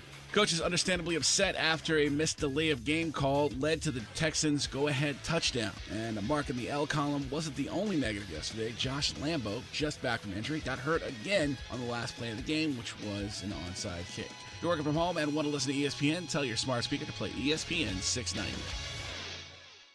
As the seasons change, there's one thing that never changes: the importance of clean drinking water. A Connecticut system from CGC Water removes up to 99% of contaminants. Now that's clean, and that's also why our family has a Connecticut system from CGC Water. Yours can too. Right now, CGC Water is offering a free A200 reverse osmosis drinking water system with the purchase of a Connecticut Premier Softener. Connecticut Premier Softeners are non-electric and have twin tanks, making them super efficient, saving you money. If you're not filtering your water, you are the filter. Schedule your free water test today and get peace of mind knowing your family's water is safe water. CGC is still taking extra precautions with in-home visits and continuing to follow CDC guidelines. Remember, this is a limited time offer, a free A200 reverse osmosis drinking water system with the purchase of a Connecticut Premier Softener. Financing available with approved credit. Just call 904-552-1242 or visit cgcwater.com. Serving Northeast Florida and Southeast Georgia, CGC Water Treatment, your local independent Connecticut dealer. Hi, it's Phil with the Phil Aiken Home Team at Keller Williams. When it comes time to sell your home, put me and the Aiken Home Team to work for you. Here's why. Over the years, I've perfected the home selling system, putting the most money possible in your pocket. With my exclusive list of buyers in waiting, I may already have your buyer. And with thousands of buyers, I'm likely to create more demand and higher sales prices. I'll even guarantee to sell your home at a price agreeable to you, or I'll buy it myself. Don't just take it from me. Let me introduce actual clients, Lynn and Craig. Tell us about your home selling experience. We were immediately at ease. We had a great deal of confidence that any questions we had or anything that we needed to learn about the process was going to be handled in an expert and professional way. We sold our home in just 2 days for $3,500 more than list price. Anyone who wants to sell needs to call Phil Aiken Home Team. Thanks for sharing. The number to call is 904-500-PHIL. That's 904-500-7445. Or visit philhasthebuyers.com. During difficult times, young military families feel the impact. When a military spouse is unemployed, the whole family struggles. The Armed Services YMCA answers the call and provides food assistance to ensure military children have plenty to eat and childcare that enables military spouses to work. Now more than ever, we need your help to provide emergency relief to military families. Help now at helpymca.org. Diamonds Direct's doing something we've never done before. A spectacular 7-day store-wide event with 20% off and more. Virtually everything. It's all next week, November 16th through the 22nd. This is the pre-holiday sale everyone waits for. Taken to a whole new level for 2020. Get 20% off all designer and fashion jewelry, all eternity bands, earrings, bracelets, bigger selection, lowest prices, special incentive, an extraordinary sale for an extraordinary year. November 16th through 22nd only, and only at Diamonds Direct. Off Town Center Parkway, just left of the Hyatt. Appliances may work on your schedule, but they quit on theirs. At Atlantic Coast Appliance, we'll get your appliances back up and running in no time at all. Our factory-trained and certified technicians have repaired more than 100,000 appliances over the past 35 years, servicing Jacksonville to St. Augustine and Ponte Vedra with a 90-day warranty on parts and labor, plus a 100% satisfaction guarantee. When your appliances quit, we're ready to get started. For quality repair at a price that's fair, visit AtlanticCoastAppliance.com. No matter what you are driving, you can step up to luxury now at any of the Fields Auto Group dealerships in Jacksonville. Cadillac, Jaguar, Land Rover, Lexus, Mercedes-Benz, and Porsche. Yes, it's luxury for less at all Fields Auto Group locations in Jacksonville. Plus, you'll also be part of their exclusive Fields Amenities program, where you will get complimentary loaners, car washes, and cafes. So whatever you're driving, see Fields first and step up to luxury for less during this amazing opportunity. Visit fieldsauto.com. Advance is helping you get your engine ready for the road this holiday season with the right oil, the right filter, at the right price every day. Get 5 quarts of full synthetic Mobil 1, Valvoline, Castrol Edge, or Pennzoil Platinum with the Mobil 1 oil filter for just $33.99. Plus, this holiday season, get a $25 NBA store gift card and 2x Speed Perks points instantly with the purchase of 5 quarts of Mobil 1. Advance your auto at Advance Auto Parts and participating CarQuest locations. See store for details. Vote for this week's ESPN 690 High School Athlete of the Week, presented by Honda of the Avenues. Each week, an athlete with the most votes will be announced on Action Sports Jax. To vote or nominate your favorite student athlete, go to ESPN690.com or check us out on ESPN 690's Facebook page. Probably the most impressive success story among the bees and wasps is that of the honeybee. It's found ways of living in huge colonies, up to 80,000 at a time. A community driven by the efficient exploitation of flowers and the production of offspring.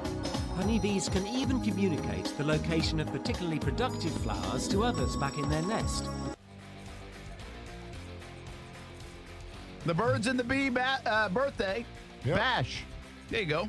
But we keep chopping trees down, and we keep having new growth developments where we got to pave over the wildlife just so we can put up a new condo, a new apartment complex, and it's killing the flowers, and it's killing the pollen count. Stop taking away golf courses. Yeah. I'm sure it's all Brett Martin. It took because of your allergies, right? You probably rather see all the flowers go away. Nah, I don't think flowers get me. What is it's pollen, right? I think it's actually the pine. Ooh. Yeah, it's... Stay out of the Pacific Northwest, then.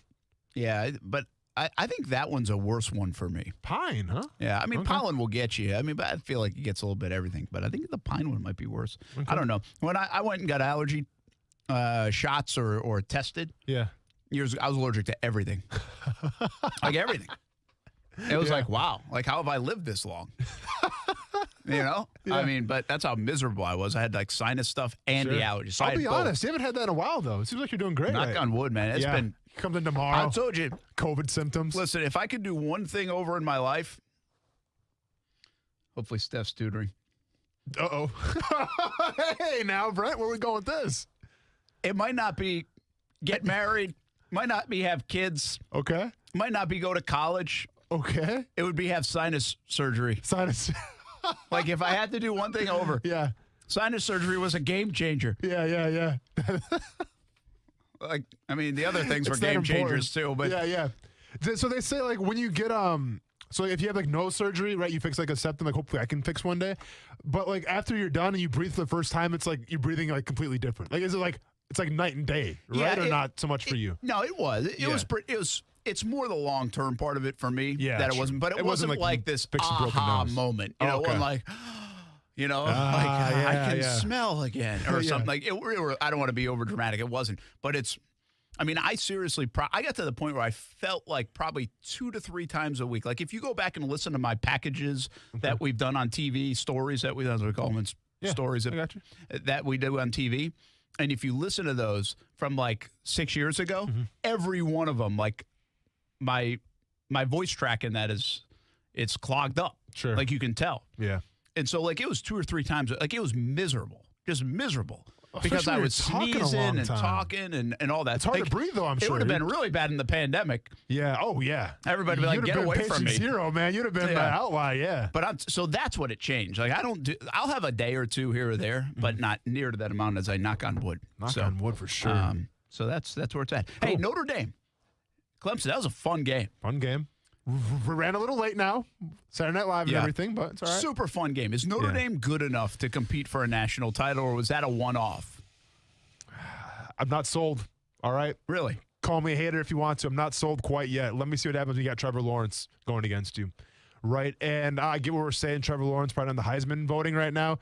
But to me, like this is the biggest testament to Trevor Lawrence winning the Heisman Trophy. Look what Clemson has done without Trevor Lawrence. Look at what Clemson has done with like ETN and all this high caliber offense and a decent defense.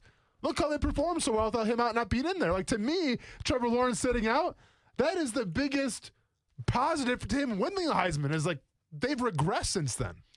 I know, but well, they have. Listen, this kid played fantastic though. He did.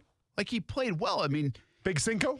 He threw 426 yards or something. Yeah. Like they did not lose the game because of the quarterback spot.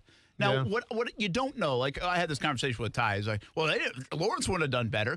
I was like, well, I'll just give you an example. In the last series, when he takes the sack, the first sack, Lawrence might not have taken that sack.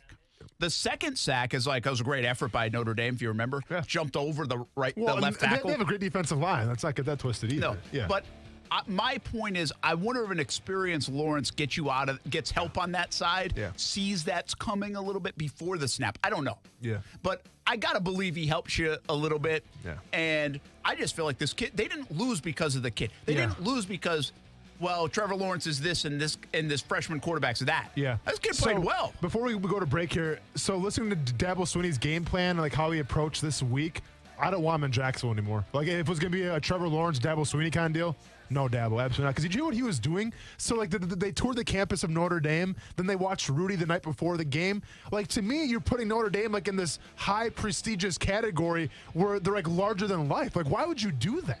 Like, why would you give Notre Dame so much credit? Like, psychologically, they can mess you up. Yeah, that's interesting. I didn't hear that. Yeah. What's interesting is you probably didn't hear the part where he took a sledgehammer to the TV while Rudy was getting carried off the field. Now let's go kick that! Yeah, I know. Man, I hope that's the case. But it just seemed like the whole week, like he was putting Notre Dame on such a pedestal. Like, hey, guys, it's a once-in-a-lifetime opportunity. You're Clemson. Yeah. You win national championships. Who cares about Rudy? He was offsides anyways.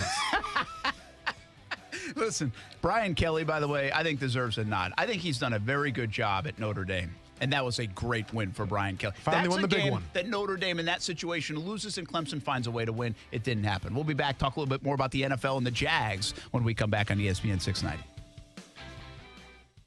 Worthless warranties, slimy salespeople, shady subcontractors. It's no wonder people don't trust most roofing companies. At All Pro Roofing and Consulting LLC, we didn't trust them either. That's why we started our own roofing company. With more than 25 years of experience, we offer industry-leading warranties, simple, fair financing, and no subcontractors. Residential, commercial, even multifamily properties. At All Pro Roofing and Consulting, we've got you covered. Learn more at allproroofingllc.com.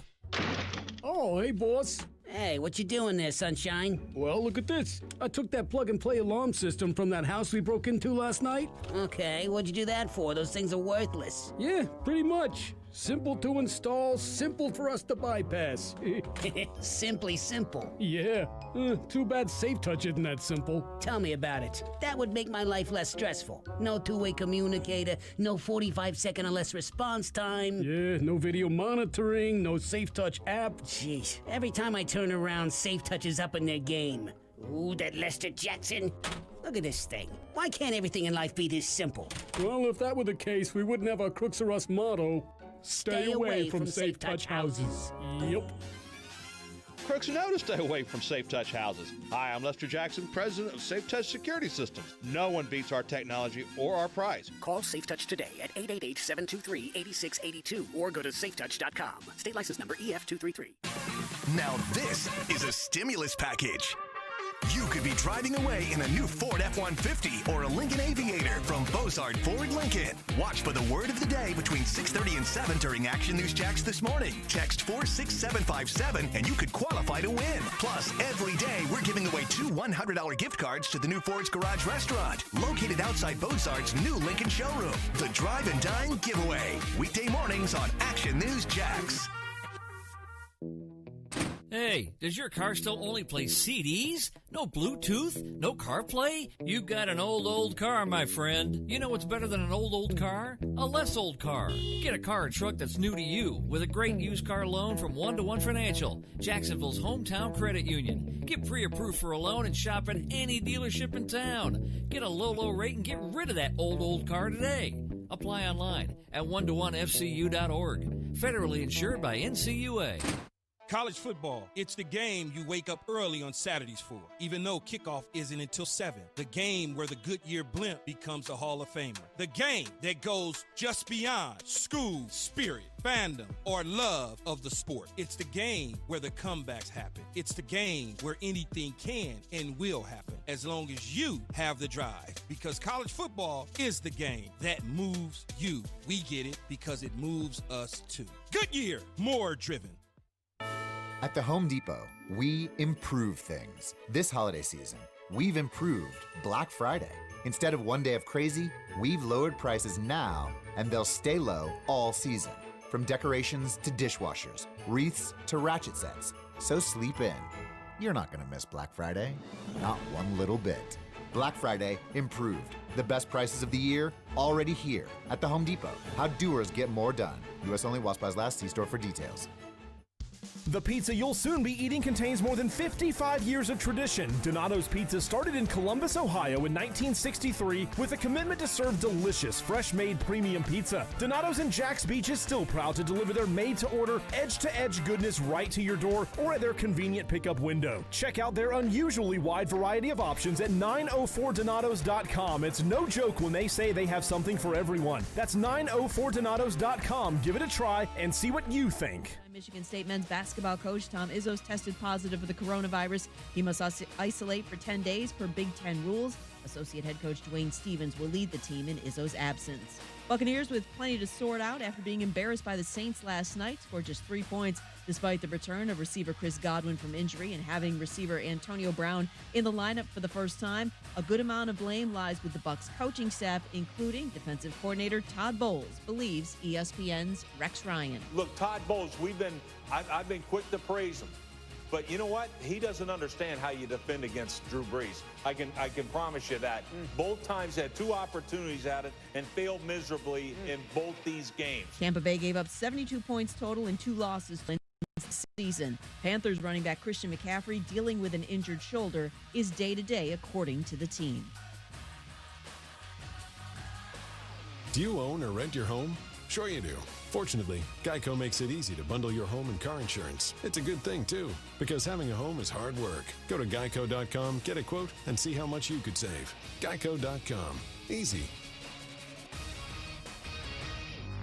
Broadcasting live from the ESPN 690 Anajar and Levine studios. Anajar and Levine Accident Attorneys. Call 904-600-4000. That's 904-600-4000. ESPN 690. Jacksonville's home for ESPN Radio.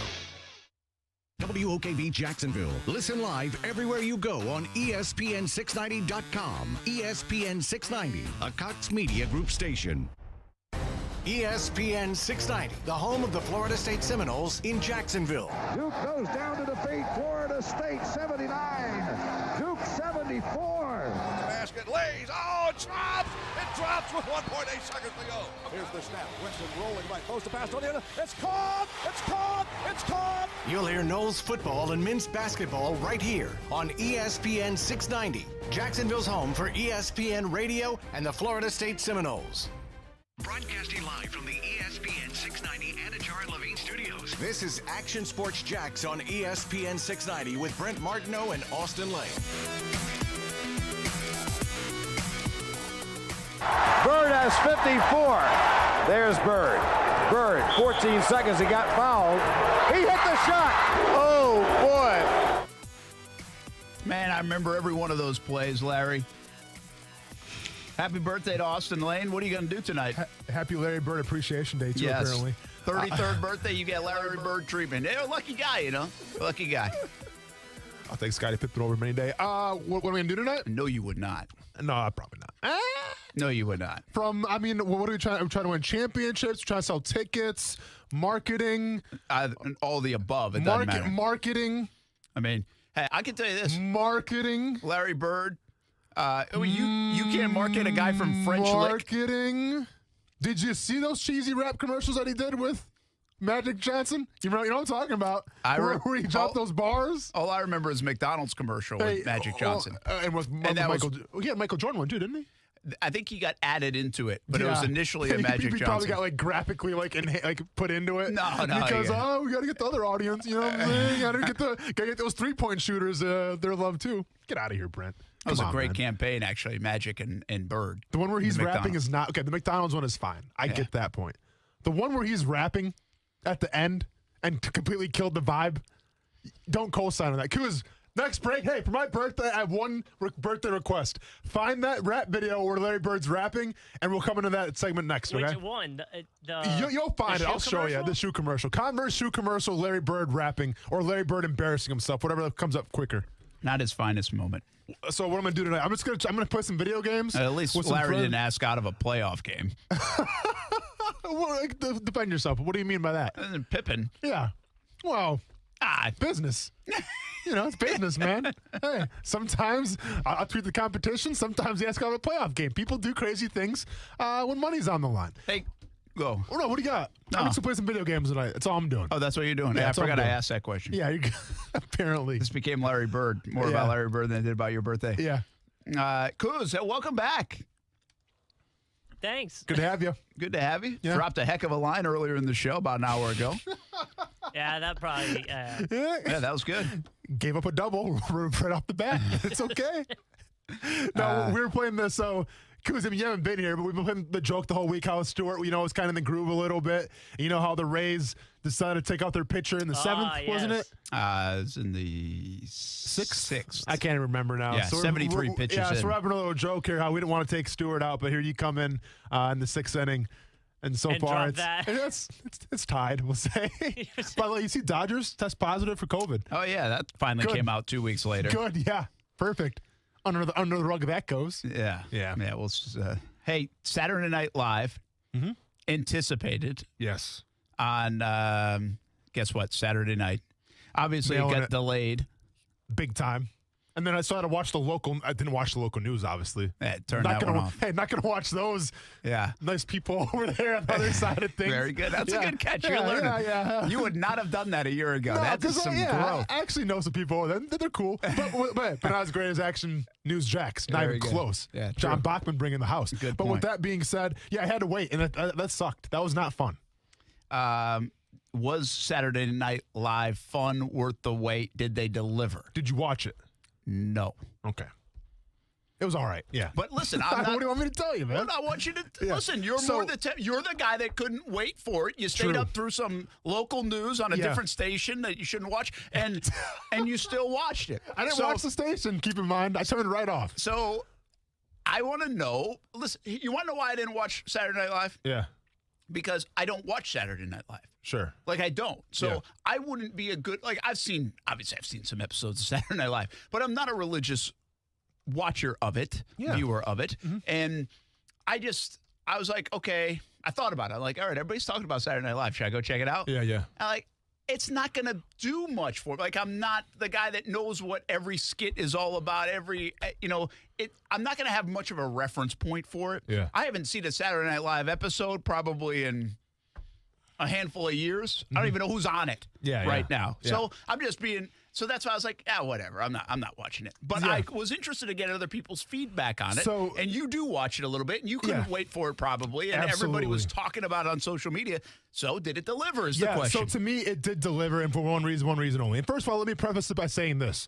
Only local news I'm going to be watching at 10 o'clock, 11 o'clock at night is if I got John Bachman and I got Tanika Hughes greeting me saying, hey, come hang out with us for 30 minutes, and I'm going to do that. Regardless of that, though, I'm not watching local news. Yeah. Simple as that. I mean, Brent Martineau and Mike Burrish as well. You guys are all right. Yeah. Mike, what's up? Money Mike, I see you. Brent, you know. So anyways, we were talking about sports I don't need to watch more sports, Brent.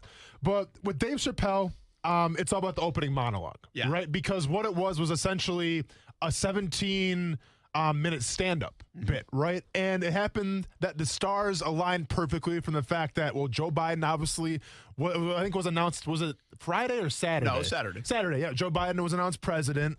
And if you remember Dave Chappelle's last monologue he had on Saturday Night Live, it was because we were after Trump won, actually. So he kind of commented on that a little bit. So everyone was waiting to see, what is Dave Chappelle going to say now? It's like the perfect 4-year culmination. And Dave Chappelle delivered. Now, as far as the bits were concerned, because obviously it's made up of bits. I mean, the bits were okay. There were some hits, some misses. But what really sold the show for me was the 16, 17-minute monologue. Which is what usually sells it. Exactly. I mean, he absolutely crushed it. He made fun of both sides. And at the end, as only Dave Chappelle can do, he has you, literally bursting out in tears from laughter so much.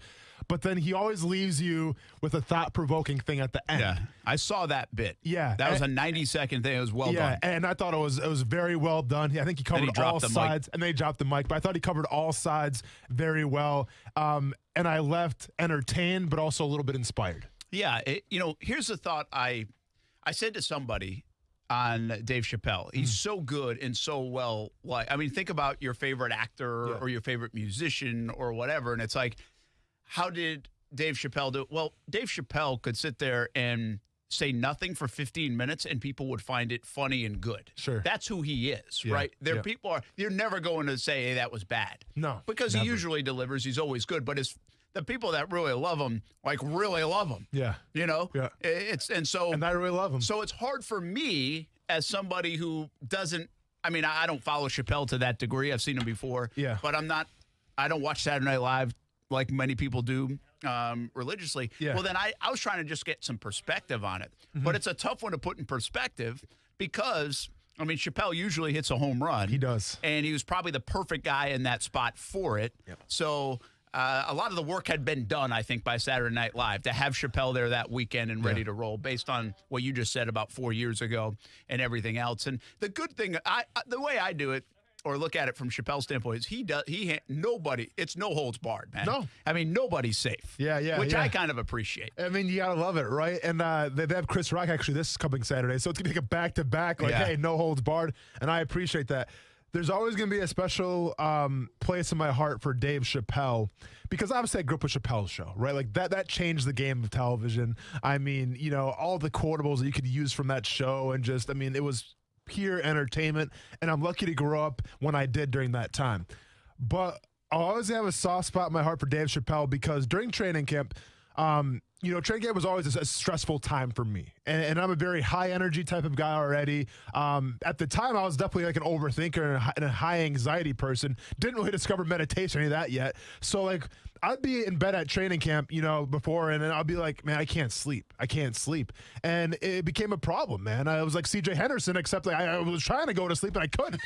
Okay. Didn't have Twitter. Didn't have Twitter either, man. So nothing to keep me occupied right now. And what I would do to help me fall asleep is every single night of training camp. This was when I was in Jacksonville for 3 years, when I was in Kansas City for a training camp, and I was in Chicago for kind of off and on 2 training camps. I would play the Dave Chappelle set from Killing Me Softly, about an hour and 20 minutes. I would have that in my headphones. I would laugh a couple times. I would chuckle, and I would fall asleep. And that's what got me through training camp. That's what got me rested and ready to start my day, was falling asleep to Dave Chappelle's Killing Me Softly every single night. That's wild. Anyway, but the ratings here for Saturday Night Live were terrific. They're not, I don't think they do anything crazy usually, but they were really good. So that was an anticipated show. Yeah. No doubt about it. So I was just interested to get, I would think, I saw so many people say I couldn't wait to watch it. Mm-hmm. Then I saw some reaction, but I never saw like this out. Maybe it's just because we moved right into a football Sunday, but I never saw like this wave of reaction, like, oh my gosh, the best thing ever. Which everything is always the best thing ever. No, for sure. Right? Sure. Yeah. And I never saw that. So I was kind of interested to get, the temperature on that. All right, back to football we go. Jags are now in the 2 spot. I know you don't like this conversation. That's fine. But they are in the 2 spot with the Giants winning. We'll see and they get the tiebreaker, it looks like, with the Jets, if the Jets were to finish tied with the Jags. How do they figure that out, by the way? It's all strength of schedule. Okay.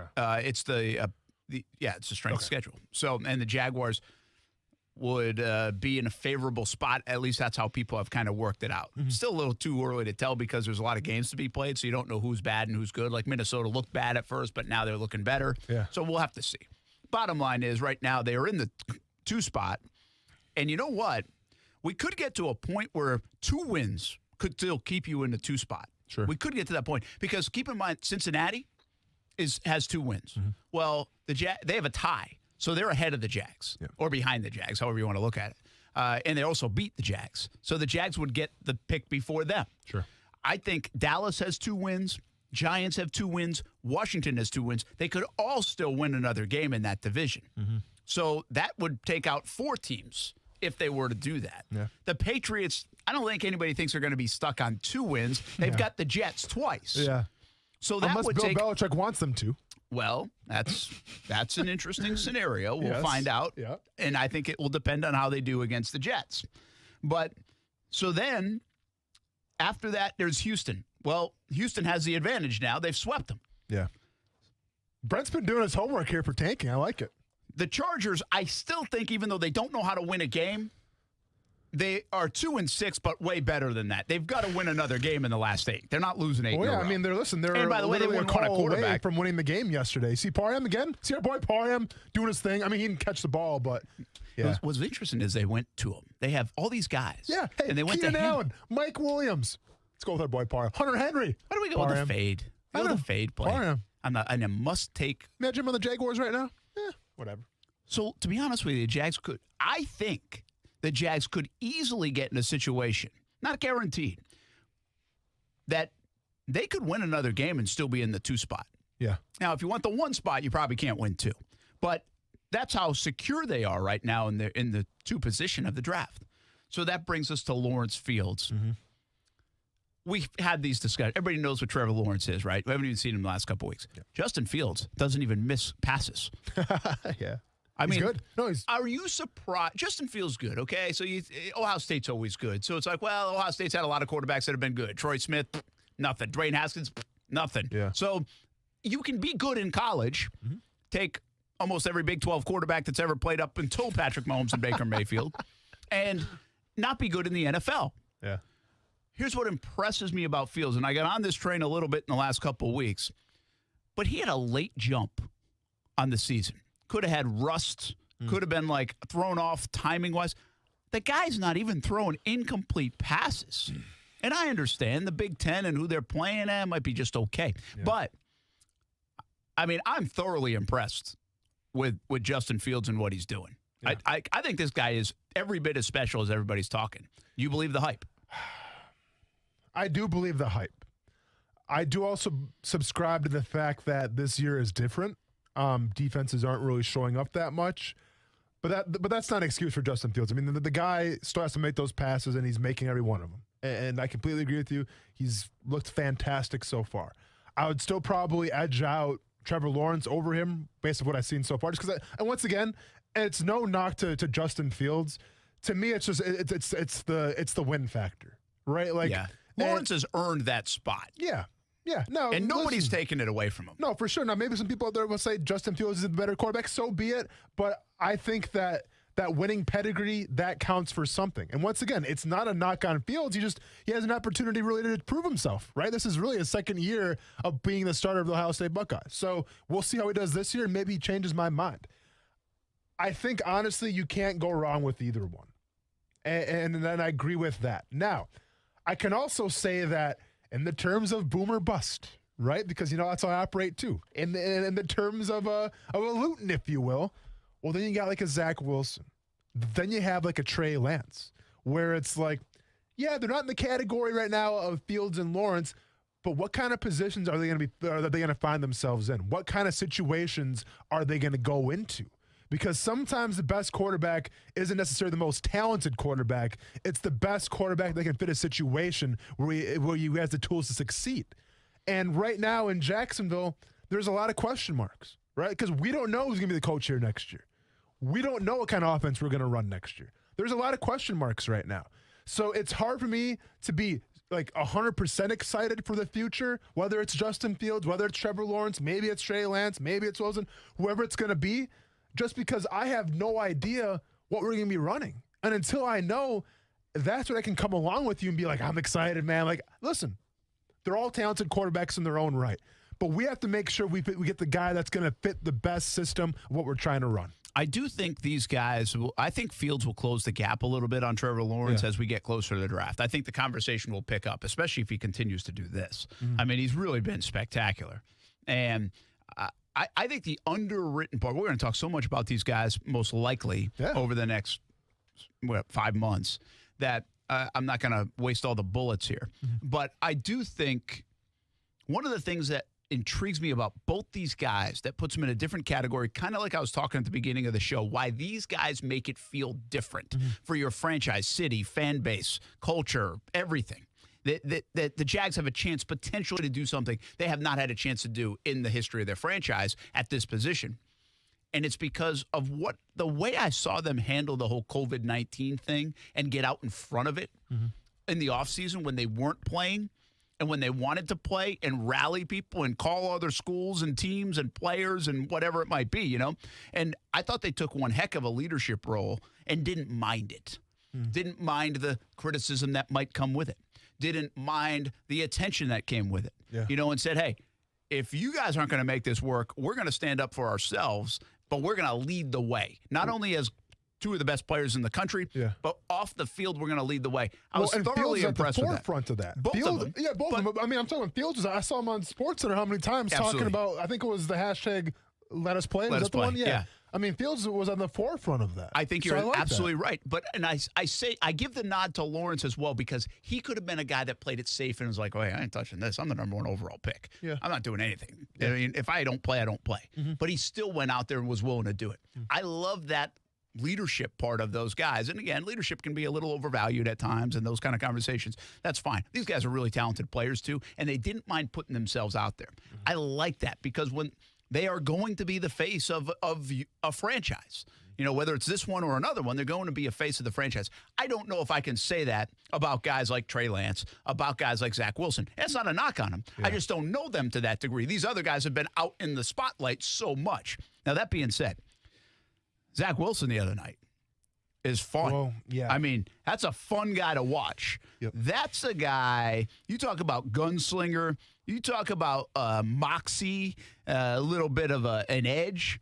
Like these guys, the Trevor Lawrences and Justin Fields feel like the CEO, right? They feel like the Manning, the Brady. I'm not going to liken it, the Russell Wilson. I don't know if I sense that with Mahomes necessarily. I'd actually say that Zach Wilson feels like Aaron Rodgers and Favre and Mahomes. And we're just going to sling it, man. And go ahead, beat me if you can. Philip Rivers kind of has that attitude. I don't know if his skill set does that. But you get my point? Like I do. I feel like he's a different cat. Although with that comes a little bit more risk, most likely, at that QB position.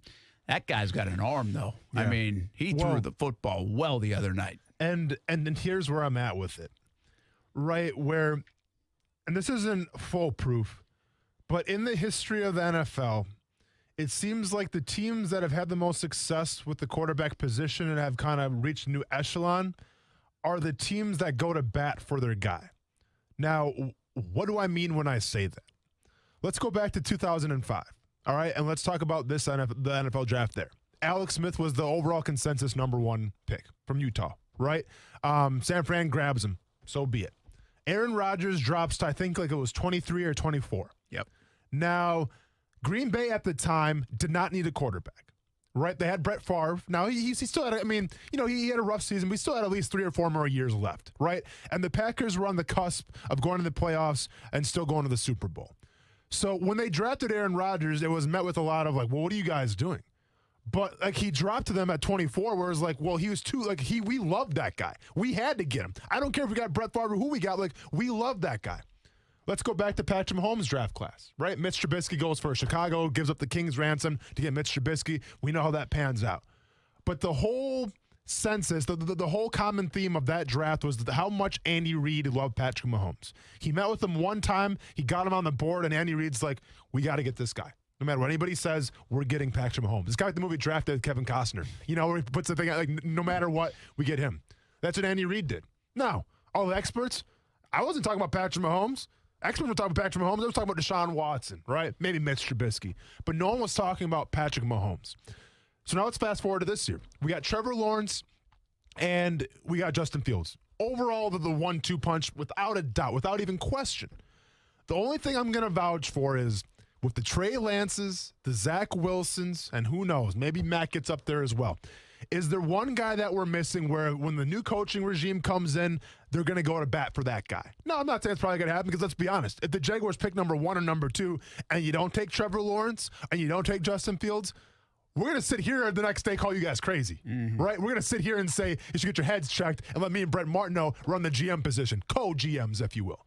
We'll be the first ones to do that.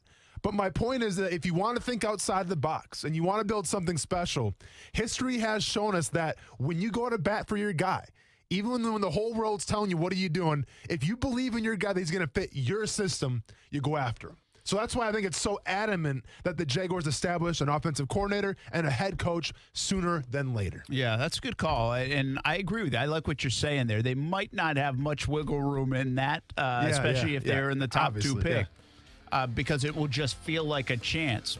But I've said this, and by the way, to your point, they've done that. They went up and traded up to get Gabbert. Yeah. And they did that. They said, we love this guy. He's our best guy on the board. Bortles, yeah. Bortles. Mm-hmm. It's like, wait, you have to get him at number 3? Well, we love him, right? So, and listen, if you're wrong in that, it becomes catastrophic. Mm-hmm. I never fault an organization for taking a chance on the quarterback. Like, I don't fault Chicago, even though that didn't make a lot of sense, for going after Trubisky. The way they did it was a little odd because I didn't think they had to. Yeah. But the fact that they loved Trubisky, well, you were wrong. Mm-hmm. That's the point. It's not that I'm not going to hammer you for loving your guy, but I'll hammer you later because you were wrong. Or miss. But because you had Watson and Mahomes in that draft. But what does it say? Well, and I stand corrected then because obviously Gabbert was Gene Smith, and that wasn't Smith, Dave Caldwell. Yeah, but what does it say though? When you swing it, and listen, I don't fault you for swinging. At least you swung. You took a chance. But when you do miss, we've seen the repercussions of that too. Yeah, and that's why I'd rather miss on the conservative route of 2 guys that look the part than go get a guy outside the box and have everybody questioning it. Yeah. I hear you. But at the same but time, if you love that Jackson, guy, you got Mahomes. You got to trust your eyes, trust what you see, trust Josh what you Allen. believe. Yeah. You got to be convicted. Yeah. Right. All right, Kyler Murray is a good example. I had to talk about him a little bit. He is. Yep, Maybe we'll talk about him tomorrow. We will. Tua. We'll talk about Tua. He won the game. We'll be back on ESPN 690.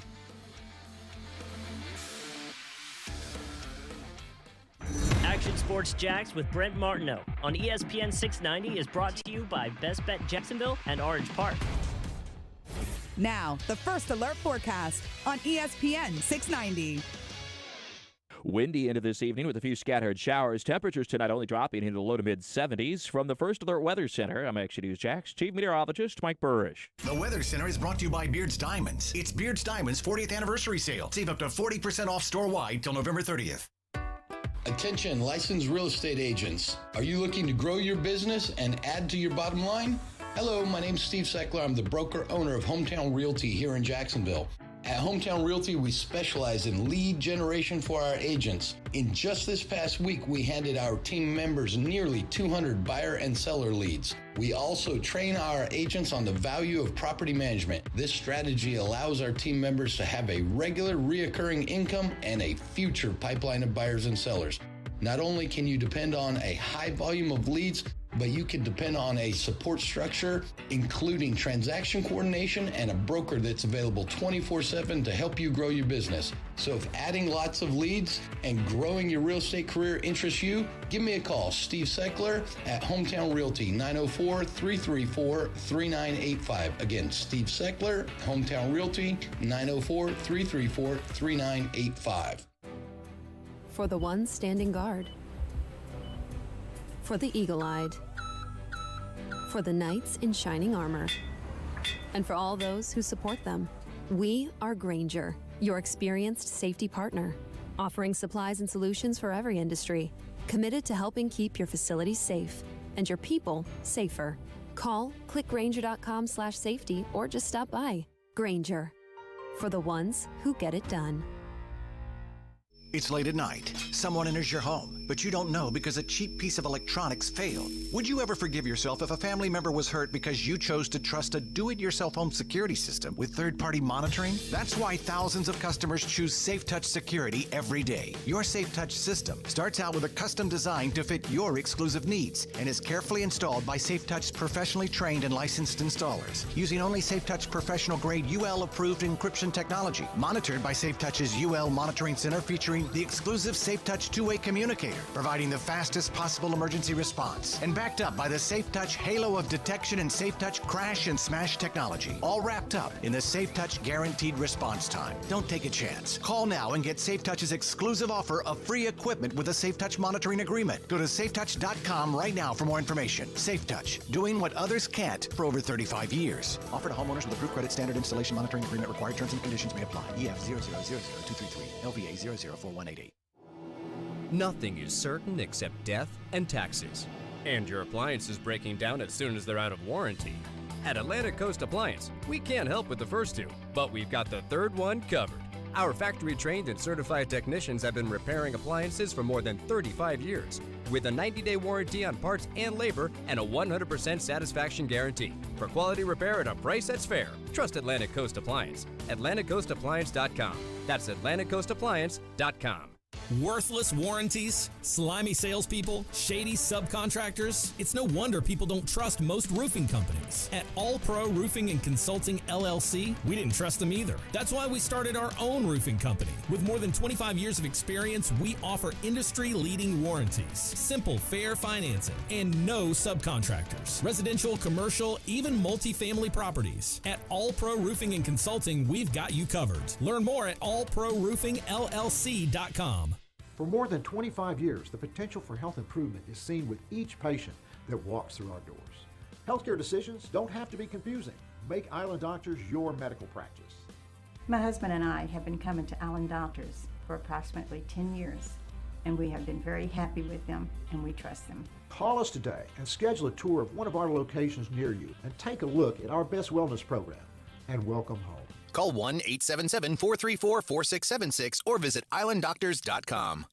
Say hello to your new secret advertising weapon, your own branded mobile phone number. StarStar Mobile provisions vanity mobile numbers prefixed by ***, providing audiences an easy way to reach your business. Give it a try now by dialing *** Mobile from your mobile phone. That's *** Mobile.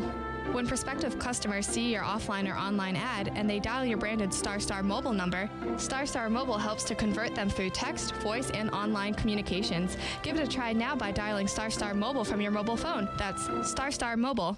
No matter what you're driving, you can step up to luxury now at any of Fields Auto Group's dealerships in Jacksonville. Cadillac, Jaguar, Land Rover, Lexus, Mercedes-Benz, and Porsche. Yes, it's luxury for less at all Fields Auto Group stores in Jacksonville. Plus, you'll also be part of their exclusive Fields Amenities program, where you will get complimentary loaners, car washes, and cafes. So whatever you're driving, see Fields and step up to luxury for less during this amazing opportunity. Visit fieldsauto.com. I pledge allegiance to the flag of the United States of America and to the republic for which it stands, one nation, under God, indivisible, with liberty and justice for all. At Lloyd's Construction and Consulting, we've been celebrating 10 years in business. Over the years, we've constructed thousands of projects in the Northeast Florida region. For commercial to residential, we handle each project with the respect and care it deserves. We look forward to speaking with you about your next construction project. Find out more at lloydsconstruction.net. Mom, can we have some ice cream? I've got a better idea. Who wants to help me make something fun and healthy instead? Eating smarter is easy and delicious. Interested in receiving healthy recipes and a whole lot more in your email? Then register at healthiestweightfl.com and learn more about all the small steps that you can take on the way to living healthy. This message is sponsored by the Ounce of Prevention Fund of Florida, the Florida Department of Health, the Florida Association of Broadcasters, and this radio station. ESPN 690 wants you to shop the 904. And by doing that, you keep most of the money and jobs right here on the First Coast. Plus, local businesses give our community its uniqueness and character that makes living on the First Coast so great. Shop the 904. After an extraordinary year like this one, Diamonds Direct believes it's time for an extraordinary sale. So starting Monday, November 16th, our annual pre-holiday store-wide sale is taken to a whole new level with 20% and more across-the-board savings. Best prices of 2020 with an expanded selection from all our top designers. It's not 2 or 3 days, it's an entire week of pre-holiday savings. November 16th through 22nd, our first ever week-long store-wide sale. Don't miss it. 7 straight days of spectacular savings only at Diamonds Direct. Off Town Center Parkway, just left of the Hyatt. It is the home of the Action Sports Jacks Dream 18, and make it your home course as well. The golf club at Southampton in North St. Johns County, located off County Road 210. It's family-owned and operated. Southampton is a fun course to play, and the golf club at Southampton offers club membership programs starting at just $79. With its elite practice facilities and player-friendly golf course design, it'll be your gateway to a great time with the family or with your buddies. For information on the membership programs, call the golf club at Southampton, 904-287-PLAY. Again, it's 904-287-PLAY. Keyshawn Johnson, Jay Williams, and Zubin Mahente. Diana, I was on my table clipping the nails. No. That's pretty nasty. Keyshawn, Jay, Will, and Zubin. Weekday mornings at 6 Eastern on ESPN Radio. Or streaming live on the ESPN app. Brett Martineau. Some NBA play-by-play here this week as well, right here on ESPN 690. Austin Lane. You all right? Yeah, I know. You looked over like, are you going to make it? Yeah, man. I'm making sure we're all good here. Hey, listen, I get choked up about the new lineup. Action Sports Jax on ESPN 690. Yeah, caught Bird in the jaw. Yeah. And Larry's a little upset. Lambier knocking Bird down. Larry wheels on Trapuka. Scores. He wanted the ball. Something fierce that time. In the face, Larry. Even the announcers aren't pumped up to call Larry Bird. Go get game. Bill Lambier. He pushed him in the face. No, there's another 3-point shot. Oh, there's another layup. Looking good in those Converses. Yep, there goes Larry Bird again, everybody. Short shorts. Sir, your cash and prizes are showing. Pull down your shorts a little bit, Larry. All right, exciting. Before you were born, everybody in Wisconsin loved Larry. What's more exciting to call? Who has more excitement in their voice? The first round of the Masters or a Larry Bird game? Larry Bird game. Okay. Steph Curry does it better. What? Tell me what's up. Oh, Steph Curry. Steph Curry does it better. Steph Curry changing the game, Brent. Larry Bird didn't. Change the game. Just better put 4 All-Stars around Larry him. Bird. I mean, hey, unless your kid grew up in Rhode Island, no one was listening to that guy. All right, it was either Michael Jordan, Magic Johnson, but no one's in their driveway. I gotta be Larry Bird one day. Everybody. I gotta shoot the ball from 10 feet above my head and see what happens. No one's doing that, man. Everybody. Everybody? Everybody east of French Lick was like that. Everybody? Yeah. Yeah. So it was people in Rhode Island and people in Indiana. That's about it. Cool. You love yourself some Larry. We're going to try to get Larry on the show someday. Larry Bird? Yeah. Oh, you know what, too? You know dang well when you get him on, I'm be the nicest person. Larry, how did you do that? Larry, it's a pleasure. Such a legend of NBA. I grew up a fan, sir. I grew up a fan. Yeah, you know how it's all going to be. I'm going to play both sides. Hey, the NFL, how about the Bucs game last night? Yeah. My goodness. Yeah. That looked like a Jags on Thursday night against Tennessee. That was rough. Tom Brady, hey, when those lights are on you, man, can he just shine a little better than that? That was I don't know. What do you test to it? Here's what I thought, not before, if I'm being honest, but I thought watching that game, and I didn't think about this before, in part because I really didn't think about the game that much. Yeah. But I think things like, and this doesn't mean it's a long-term problem, but I think a short-term thing is when you bring someone like Antonio Brown in, it can kind of disrupt what you're doing. So they looked like they were starting to find their stride a little bit, and Brady looked like he was getting comfortable. And then you bring this guy in, and you've got to force feed him the ball at times. How many plays should he play?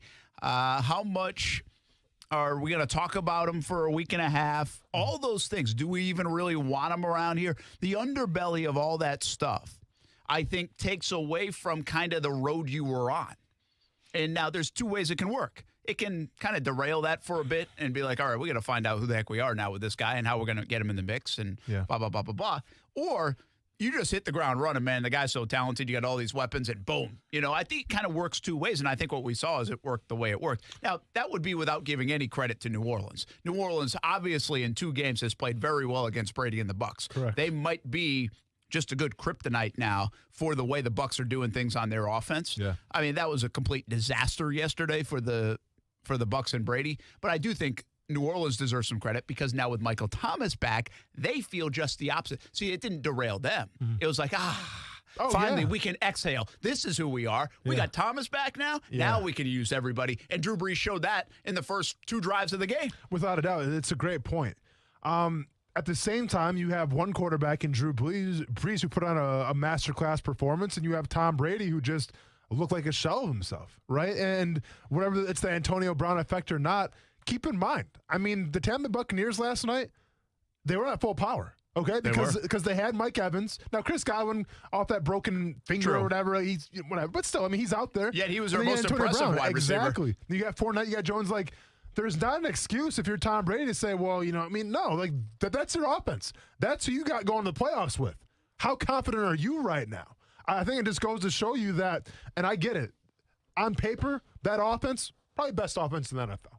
I mean, maybe the Chiefs obviously got something to say about it. I was going to say, New Orleans pretty built up, too, now. But I'm saying Mike Evans, man. I'm saying Chris Godwin, Antonio Brown, Rob Gronkowski kind of having a little bit of a resurgence. And then, Leonard Fournette and Jones, or no, who's that? Ronald Jones. Yeah, Rob Jones, yeah.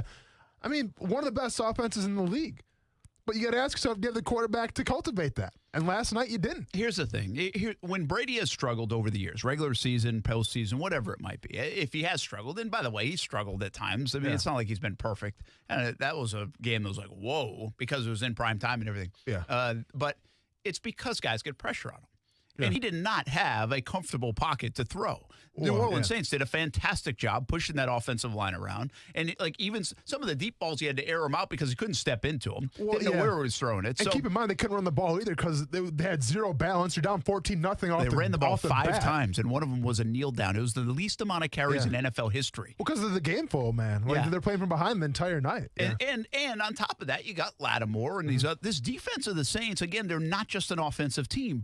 You have that in your mind, but they're not. Cam Jordan's been doing it for a long time now. The last couple of years, their defense might have even been stronger than their offense. Marcus Davenport coming off injury, And Davenport's been a big part of that. So, anyway, I don't even raise the red flags if I'm in Tampa. I'm like, this was just throw the tape away, man. It wasn't working. Yeah. And now I would raise the red flags if they meet them in the postseason because there does look like a matchup thing. Yes. Sometimes that just happens. Watching those two teams play, though, and maybe this is because I had him on fantasy or something. I was just going to say you like Michael Thomas last night. Well, the problem about these guys, like in general, from a fantasy standpoint, is it almost doesn't help you to have those guys anyway. They have so many weapons, you don't get fed the ball. It's true. And so, bigger picture, on an egotistical position, Michael Thomas, Mike Evans, you name it. Godwin, guys out of the backfield, Kamara running the football, Ronald Jones running the football. Does it create issues when you have almost too many guys? You got to work Taysom Hill in there. You got to work. I mean, and by the way, last night they did a great job. When it works, it looks like a thing of beauty. It's like watching an orchestra play. But you also have to hope you get the right matchups, pick the right plays. Like Kansas City doesn't seem to have a problem with it, and they've got a ton of weapons. Yeah. But it's kind of like the basketball. It's like the Golden State Warriors. We wondered, there's only one basketball. Do they have too many guys? And when it goes wrong, I think you kind of wonder that again. You're like, all right, are there almost too many guys? Well, you have to ask the question. When you have too many guys, like Tampa Bay does, maybe like the Saints do a little bit, because keep in mind, they have Jared Cook, too, who's on a contract. True. They signed. Do you have the right guys in that locker room when they don't get the ball maybe 10 times a game or targeted that much? Will they throw a fit about it? Now, I'm not sure how Michael Thomas is going to react because guess what, man? You got paid whatever, a record. $20 million. Yeah, exactly. So are you really that upset with anything? But I'll tell you what I'm surprised about, and you mentioned Taysom Hill. And maybe it's just the genius of Sean McVay. Maybe I'm just a little too old school in my thinking. But listen, when you have Drew Brees, who leads the NFL history and touchdown passes, I think in the yard, whatever. I mean, he's up there with everything. And you take him off the field on a 3rd down and 4 to bring in Taysom Hill. How crazy is that? I mean, now shout out to Drew Brees for playing ball with that. But there's got to be some kind of ego out there for Drew Brees to say, why are you taking me off the field on 3rd down right now? Yeah, I think there is. That's been the conversation the last few years. Although if you listen to him in the post game last night, Brees has said, I've never seen a guy like him. And when they use him correctly, it's like, wow, how do you stop that too? And now the last couple of weeks, he's caught passes like 20 yards down the field. And maybe he was doing that before and I'm just paying attention more. Yeah. But they're pretty good. I mean, listen, the Saints are good. I think the Bucs are still good. But that was a kind of game. And, Breeze looks so much more comfortable when you get a guy like Michael Thomas back. For sure. Because he did not look good the last. That was a hard game to predict because I didn't think the Saints looked very good the last month. Sure. And then bam. Yeah. Boom. Also, you got Sanders back as well. Looking good, man. All of a sudden, my Super Bowl picks are looking pretty juicy. What do you got? Chiefs, Saints. What do I have? I know you got the Colts. It's Colts. I'm all right. Don't worry Colts, about Cowboys? that. What do you got? Saints. Colts, Cowboys? Colts, Saints. Okay. Colts disappointed me offensively. They were in that game, man. They had a chance, and then they fumbled it away a couple of times. Phillip Rivers, man. Yeah, I don't know. I just need Phillip Rivers in December and January to play well. He doesn't have to play well all year. Sure. Thankfully. We also need Jonathan Taylor to show up a little bit, too. Yeah, it's just been okay. He's been all right. All right. A little more NFL, and give me one thing when we come back on Action Sports Jax on ESPN 690. Need your carpet and tile looking great for the special holiday party? Give Zero Res a call. Zero Res technicians are cleaning freaks. Zerorez. Zero Res. For the ones standing guard. For the eagle-eyed. For the knights in shining armor. And for all those who support them. We are Grainger, your experienced safety partner, offering supplies and solutions for every industry, committed to helping keep your facilities safe and your people safer. Call, click Grainger.com/safety, or just stop by. Grainger, for the ones who get it done. I pledge allegiance to the flag of the United States of America and to the republic for which it stands, one nation, under God, indivisible, with liberty and justice for all. At Lloyd's Construction and Consulting, we've been celebrating 10 years in business. Over the years, we've constructed thousands of projects in the Northeast Florida region. For commercial to residential, we handle each project with the respect and care it deserves. We look forward to speaking with you about your next construction project. Find out more at lloydsconstruction.net. For more than 25 years, the potential for health improvement is seen with each patient that walks through our doors. Healthcare decisions don't have to be confusing. Make Island Doctors your medical practice. My husband and I have been coming to Island Doctors for approximately 10 years, and we have been very happy with them, and we trust them. Call us today and schedule a tour of one of our locations near you and take a look at our Best Wellness program. And welcome home. Call 1-877-434-4676 or visit islanddoctors.com. Transmission problems? Call Action Transmission Specialists on Merrill Road, where you get the work done right the first time by the experts. I'm Robin Sidbury, the owner. Our techs can service all makes and models, and we provide a nationwide warranty, so you have the peace of mind knowing we solve your transmission troubles fairly and honestly and guaranteed nationwide. Call us at Action Transmission Specialist on Merrill Road, where quality counts. Get traction. Call Action at 744-0755. Let's say you have ED, male impotence, or maybe you suffer from PE and can't satisfy your partner. If you have either or both of these embarrassing conditions, Prime Men's Medical Center has the solution. Meet Dr. Rabinski, a specialist in men's health. If you're experiencing ED or PE, Prime Men's Medical Center has custom blended medications designed just for you. There's no pain and no surgery. If you have diabetes, high blood pressure, or prostate issues, not a problem. If Viagra, Cialis, or Levitra have let you down, Prime Men's Medical Center has patients lasting 30, 60, 90 minutes or longer. You'll see results on your first visit, guaranteed, or your visit is free. And best of all, it's affordable. For a private consultation with our highly skilled physicians, call 904-206-8105. We guarantee that you'll see results on your first visit, or there's no charge for your consult. Call Prime Men's Medical Center now at 904-206-8105. That's 904-206-8105. ESPN 690 Sports Center Update. Happy Monday. I'm Jake Mitchell. In the NFL, the Jags fell yet again, bringing it to 7 losses in a row, but there was some outstanding play by the rookies on offense. 6th-rounder Jake Luton threw for 304 yards, a touchdown, and then ran in another one with a truck stick and a circle button. And it's just another day at the office for rookie James Robinson, picking up 99 yards and a TD. Here's head coach Doug Marrone on whether or not there's going to be a quarterback controversy in our future. Gardner right now is not throwing, so there's no decision really to make right now. So I'm not really looking at the future because it's going to take me a while to get over this one. Coach is understandably upset after a missed delay of game call led to the Texans' go-ahead touchdown. And a mark in the L column wasn't the only negative yesterday. Josh Lambo, just back from injury, got hurt again on the last play of the game, which was an onside kick. If you're working from home and want to listen to ESPN, tell your smart speaker to play ESPN 690. Keyshawn Johnson, Jay Williams, and Zubin Mahente. I despise analytics. It felt like Kevin Cash lost his ability to feel the game. Keyshawn, Jay, Will, and Zubin. Weekday mornings at 6 Eastern on ESPN Radio or streaming live on the ESPN app. The Converse weapon. That's to shoot. That's Magic do what he was born to do. It may be so, but that's not all. They let Isaiah play like he's 10 feet tall. For the kind of moves that never fail, the weapon's the choice of Kevin McHale. The same is true for Mark McGuire. When I wear weapons, I'm on fire. Well, what can the weapons do for King? Why, I can do just about anything. You already know what they did for me. What? I walked away with the MVP. The Converse weapon, the #1 weapon in the NBA. Yeah, he did. Mark Aguirre was in that. I know, right? Mark Aguirre was in that spot. First of all, setting the game of basketball back about 20 years with that commercial. Second of all, there's a reason why Converse never amounted to anything in terms of basketball world, all right? And it's commercials, and it's putting your marketing in the wrong people like Larry Bird, all right? The prosecution rests.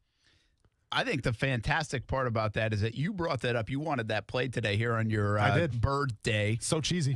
So cheesy. And you got to remind everybody that of all those people in that commercial, guess who won the MVP? That's right. Listen, Larry Bird. Listen, I'm not going to say it was rigged, all right? I'm not going to say that maybe there was some electoral college problem. Not going to say that at all, all right? I'm not sure if he won the popular vote. Let's just say that because he had Magic Johnson out there. He was doing his thing. But at the end of the day, and I'll repeat myself, Larry Bird, the face of Converse, where's Converse today? Jordan, the face of Nike, where is Nike and where is Jordan brand today? The prosecution, once again, rests. And let's talk about Steph Curry. Under Armour has never been hotter. I mean, all the kids in the streets, Under Armour. Are they? Not really. No. I can't even say that with a straight face. No, not really. Skechers. Hey, that's Steve Young, man. Oh, no, Joe Montana is Skechers. Oh, is Montana? Yeah. Really? He's got the Skechers. Was it Romo? Howie Long, too. I think maybe Romo does it, too. Isn't that weird that they go after that? That's an interesting crowd, right? Yeah. Because, like, Swaggerless. Matt Kuchar is doing it, too. So, I mean. Is he swaggerless? Oh, yeah. Okay. Yeah, I would put him in that category. Yeah. Okay. But, like, older. That's funny. Is I probably bought my first pair of Skechers. As I checked the No, I do have them. Yeah. Like, but not really intentionally. I was just at like an outlet and they had a sale on Skechers and I needed sneakers. Sure. But and they are comfortable. Like, but is that like a 40-something thing? Brent. Oh, yeah. That's very much a dad. That's such a dad shoe. Oh, are you kidding me? That's like the dad of dad shoes right there. Oh, yeah. That's well, good. I would say it's like those New Balance that are a little bit. I've never done New Balance. You know the Steve Jobs New Balances? I've never done Oh, man, the Steve Jobs New Balances. But like the epitome of that dad shoe is like it has a little bit of grass stains from mowing the lawn on them. Yeah. That's and listen, and make sure you don't get them in white. Either. Right? You don't get them in white or a cool color. You get Steve Jobs gray. That's what you get them in, the New Balances. Steve Jobs gray. All right. I didn't do gray. I have a blue pair. I like the Skechers, though. So maybe I'm right in my category. I'm right in the wheelhouse. You should buy a new pair of New Balance shoes. See what those are talking about. So kids don't wear Skechers. these are the dad shoes. That's a dad shoe. That's it. That's $175. Well, I sure as hell ain't paying $175 for shoes. Well, I'm sure they got like some kind of arch support, man. You're talking about neutral cushioning, high energizing cushioning. Yeah, I mean, listen, this is the shoe. It's a timeless silhouette of unbeatable reputation that will take you farther than ever before. Oh, I mean, enough said. I mean, it's New Balance and Rolex. I mean, they're in like the same category. I mean, let's be honest, Brent. I mean, can you imagine yourself right now, in the wall that says it all, and you're rocking these babies, and all of a sudden after the show, hey, you know what, guys? I'm going to run 20 miles. Why not? I don't got shin splints. You know why? Boom. The New Balance 990 V5s. I already told you I'm not doing New Balance. Huh? I'm not doing New Balance. I'm doing Skechers. Okay. Well, I'm just saying, if you want to go the upper echelon, have a little pride about yourself, get New Balance. I got to be honest with you, though. Like, Matt Kuchar's he's a good golfer, good guy, whatever. Yeah. But I'm not excited that, I'm not buying shoes because Matt Kuchar's wearing Skechers. Say it one more time. Sorry. I'm not buying shoes because Matt Kuchar is wearing Skechers. Well, I wouldn't either. I don't even know who Matt Kuchar really is. What is Bryson DeChambeau wearing? What is Brooks Koepka wearing? Yeah, with that being said, a Nike guy. With that being said, okay, so Kuz put this in my ear: the Nike Air Monarch 4s and dad shoes. We'll burn a little time. Yeah, we just had someone call in saying that those are the ultimate dad shoes. What's that? The Nikes? Nike Air Monarch 4. So let's establish this right now. You're not getting Skechers. I refuse to have I already have them. Okay, well you're gonna get rid of them. Steph, hope you're listening. I can't believe Steph let you do that. Steph doesn't have anything. I can't believe to your kids let you do with that. All right, so here are the Air Monarchs. Yeah, that's also that's a dad shoe. Come on with this Wi-Fi. Bass. You can get them at Bass Pro Shops. If you can get the shoe at Bass Pro Shops, it's a dad shoe. There's the Air Monarchs. Now, listen. Those are too heavy looking, man. Right? Those are like 30 ounces. I know. That's too heavy. So these are in the $39 to $64 range. Once again, that's more my wheelhouse. No, and I understand that. Even I like $18 shoes at Costco. But I understand that. But Brent, once again, I'm going to repeat myself. The timeless silhouette and unbeatable reputation will take you farther than ever before. Not only on the road, but also in your career.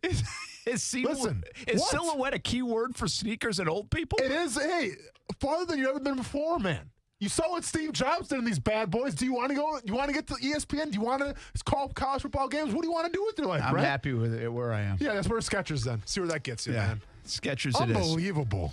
Happy birthday to you. Maybe I should have bought you Skechers. I just bought a pair of Vans I'm going to buy you last week. I'm gonna thank you, man. I appreciate it. I'll buy you a pair. When's your birthday? New Balances for you. Or Christmas. I don't want New Balance. Cool, we going halfsies? Sure. Hey, accept the brand. On the $37 pair. No, you're getting this $174 pair. All right, I'm going to sell some plasma or something, sell some blood for this. No, you can donate plasma. It's a thing. Yeah, it's all good. And I'm going to, give some blood here, get some money. We're buying a pair of New Balance shoes. That was not going to be my give me one thing for today. What's the give me one thing? I'm not going to go there. Why? So, okay. Well, maybe I'll give it to you tomorrow. All right. I'm not ending the show on the give me one thing note that I was going to end it on. Oh, no, we got to talk about okay. No, tomorrow All we'll right. have to talk about it. We don't have time. We have 10 seconds. All right. All right. Live, local, loud coming up next. A little later on, we got an FSU coaches show on ESPN 690 as well. Have a good night. Jags Report live on Fox 30 at 7. A silhouette of a beatable reputation. Happy birthday. Thank you. Hey everyone, this is Brett Mortno from Action Sports Jax on ESPN 690. Hope you catch the show Monday through Friday from 3 p.m. to 6 p.m. on 10 different platforms. But if you missed the show, you missed this. The Jags have 2 opt-outs. How big are these losses in your opinion? Lorente McCray is different to me. This is a guy who's going on his 7th season here in the NFL. If you have the honor to wear the C in that locker room, it means that you're a leader. You have some sort of influence on that team. Subscribe to the podcast and check the show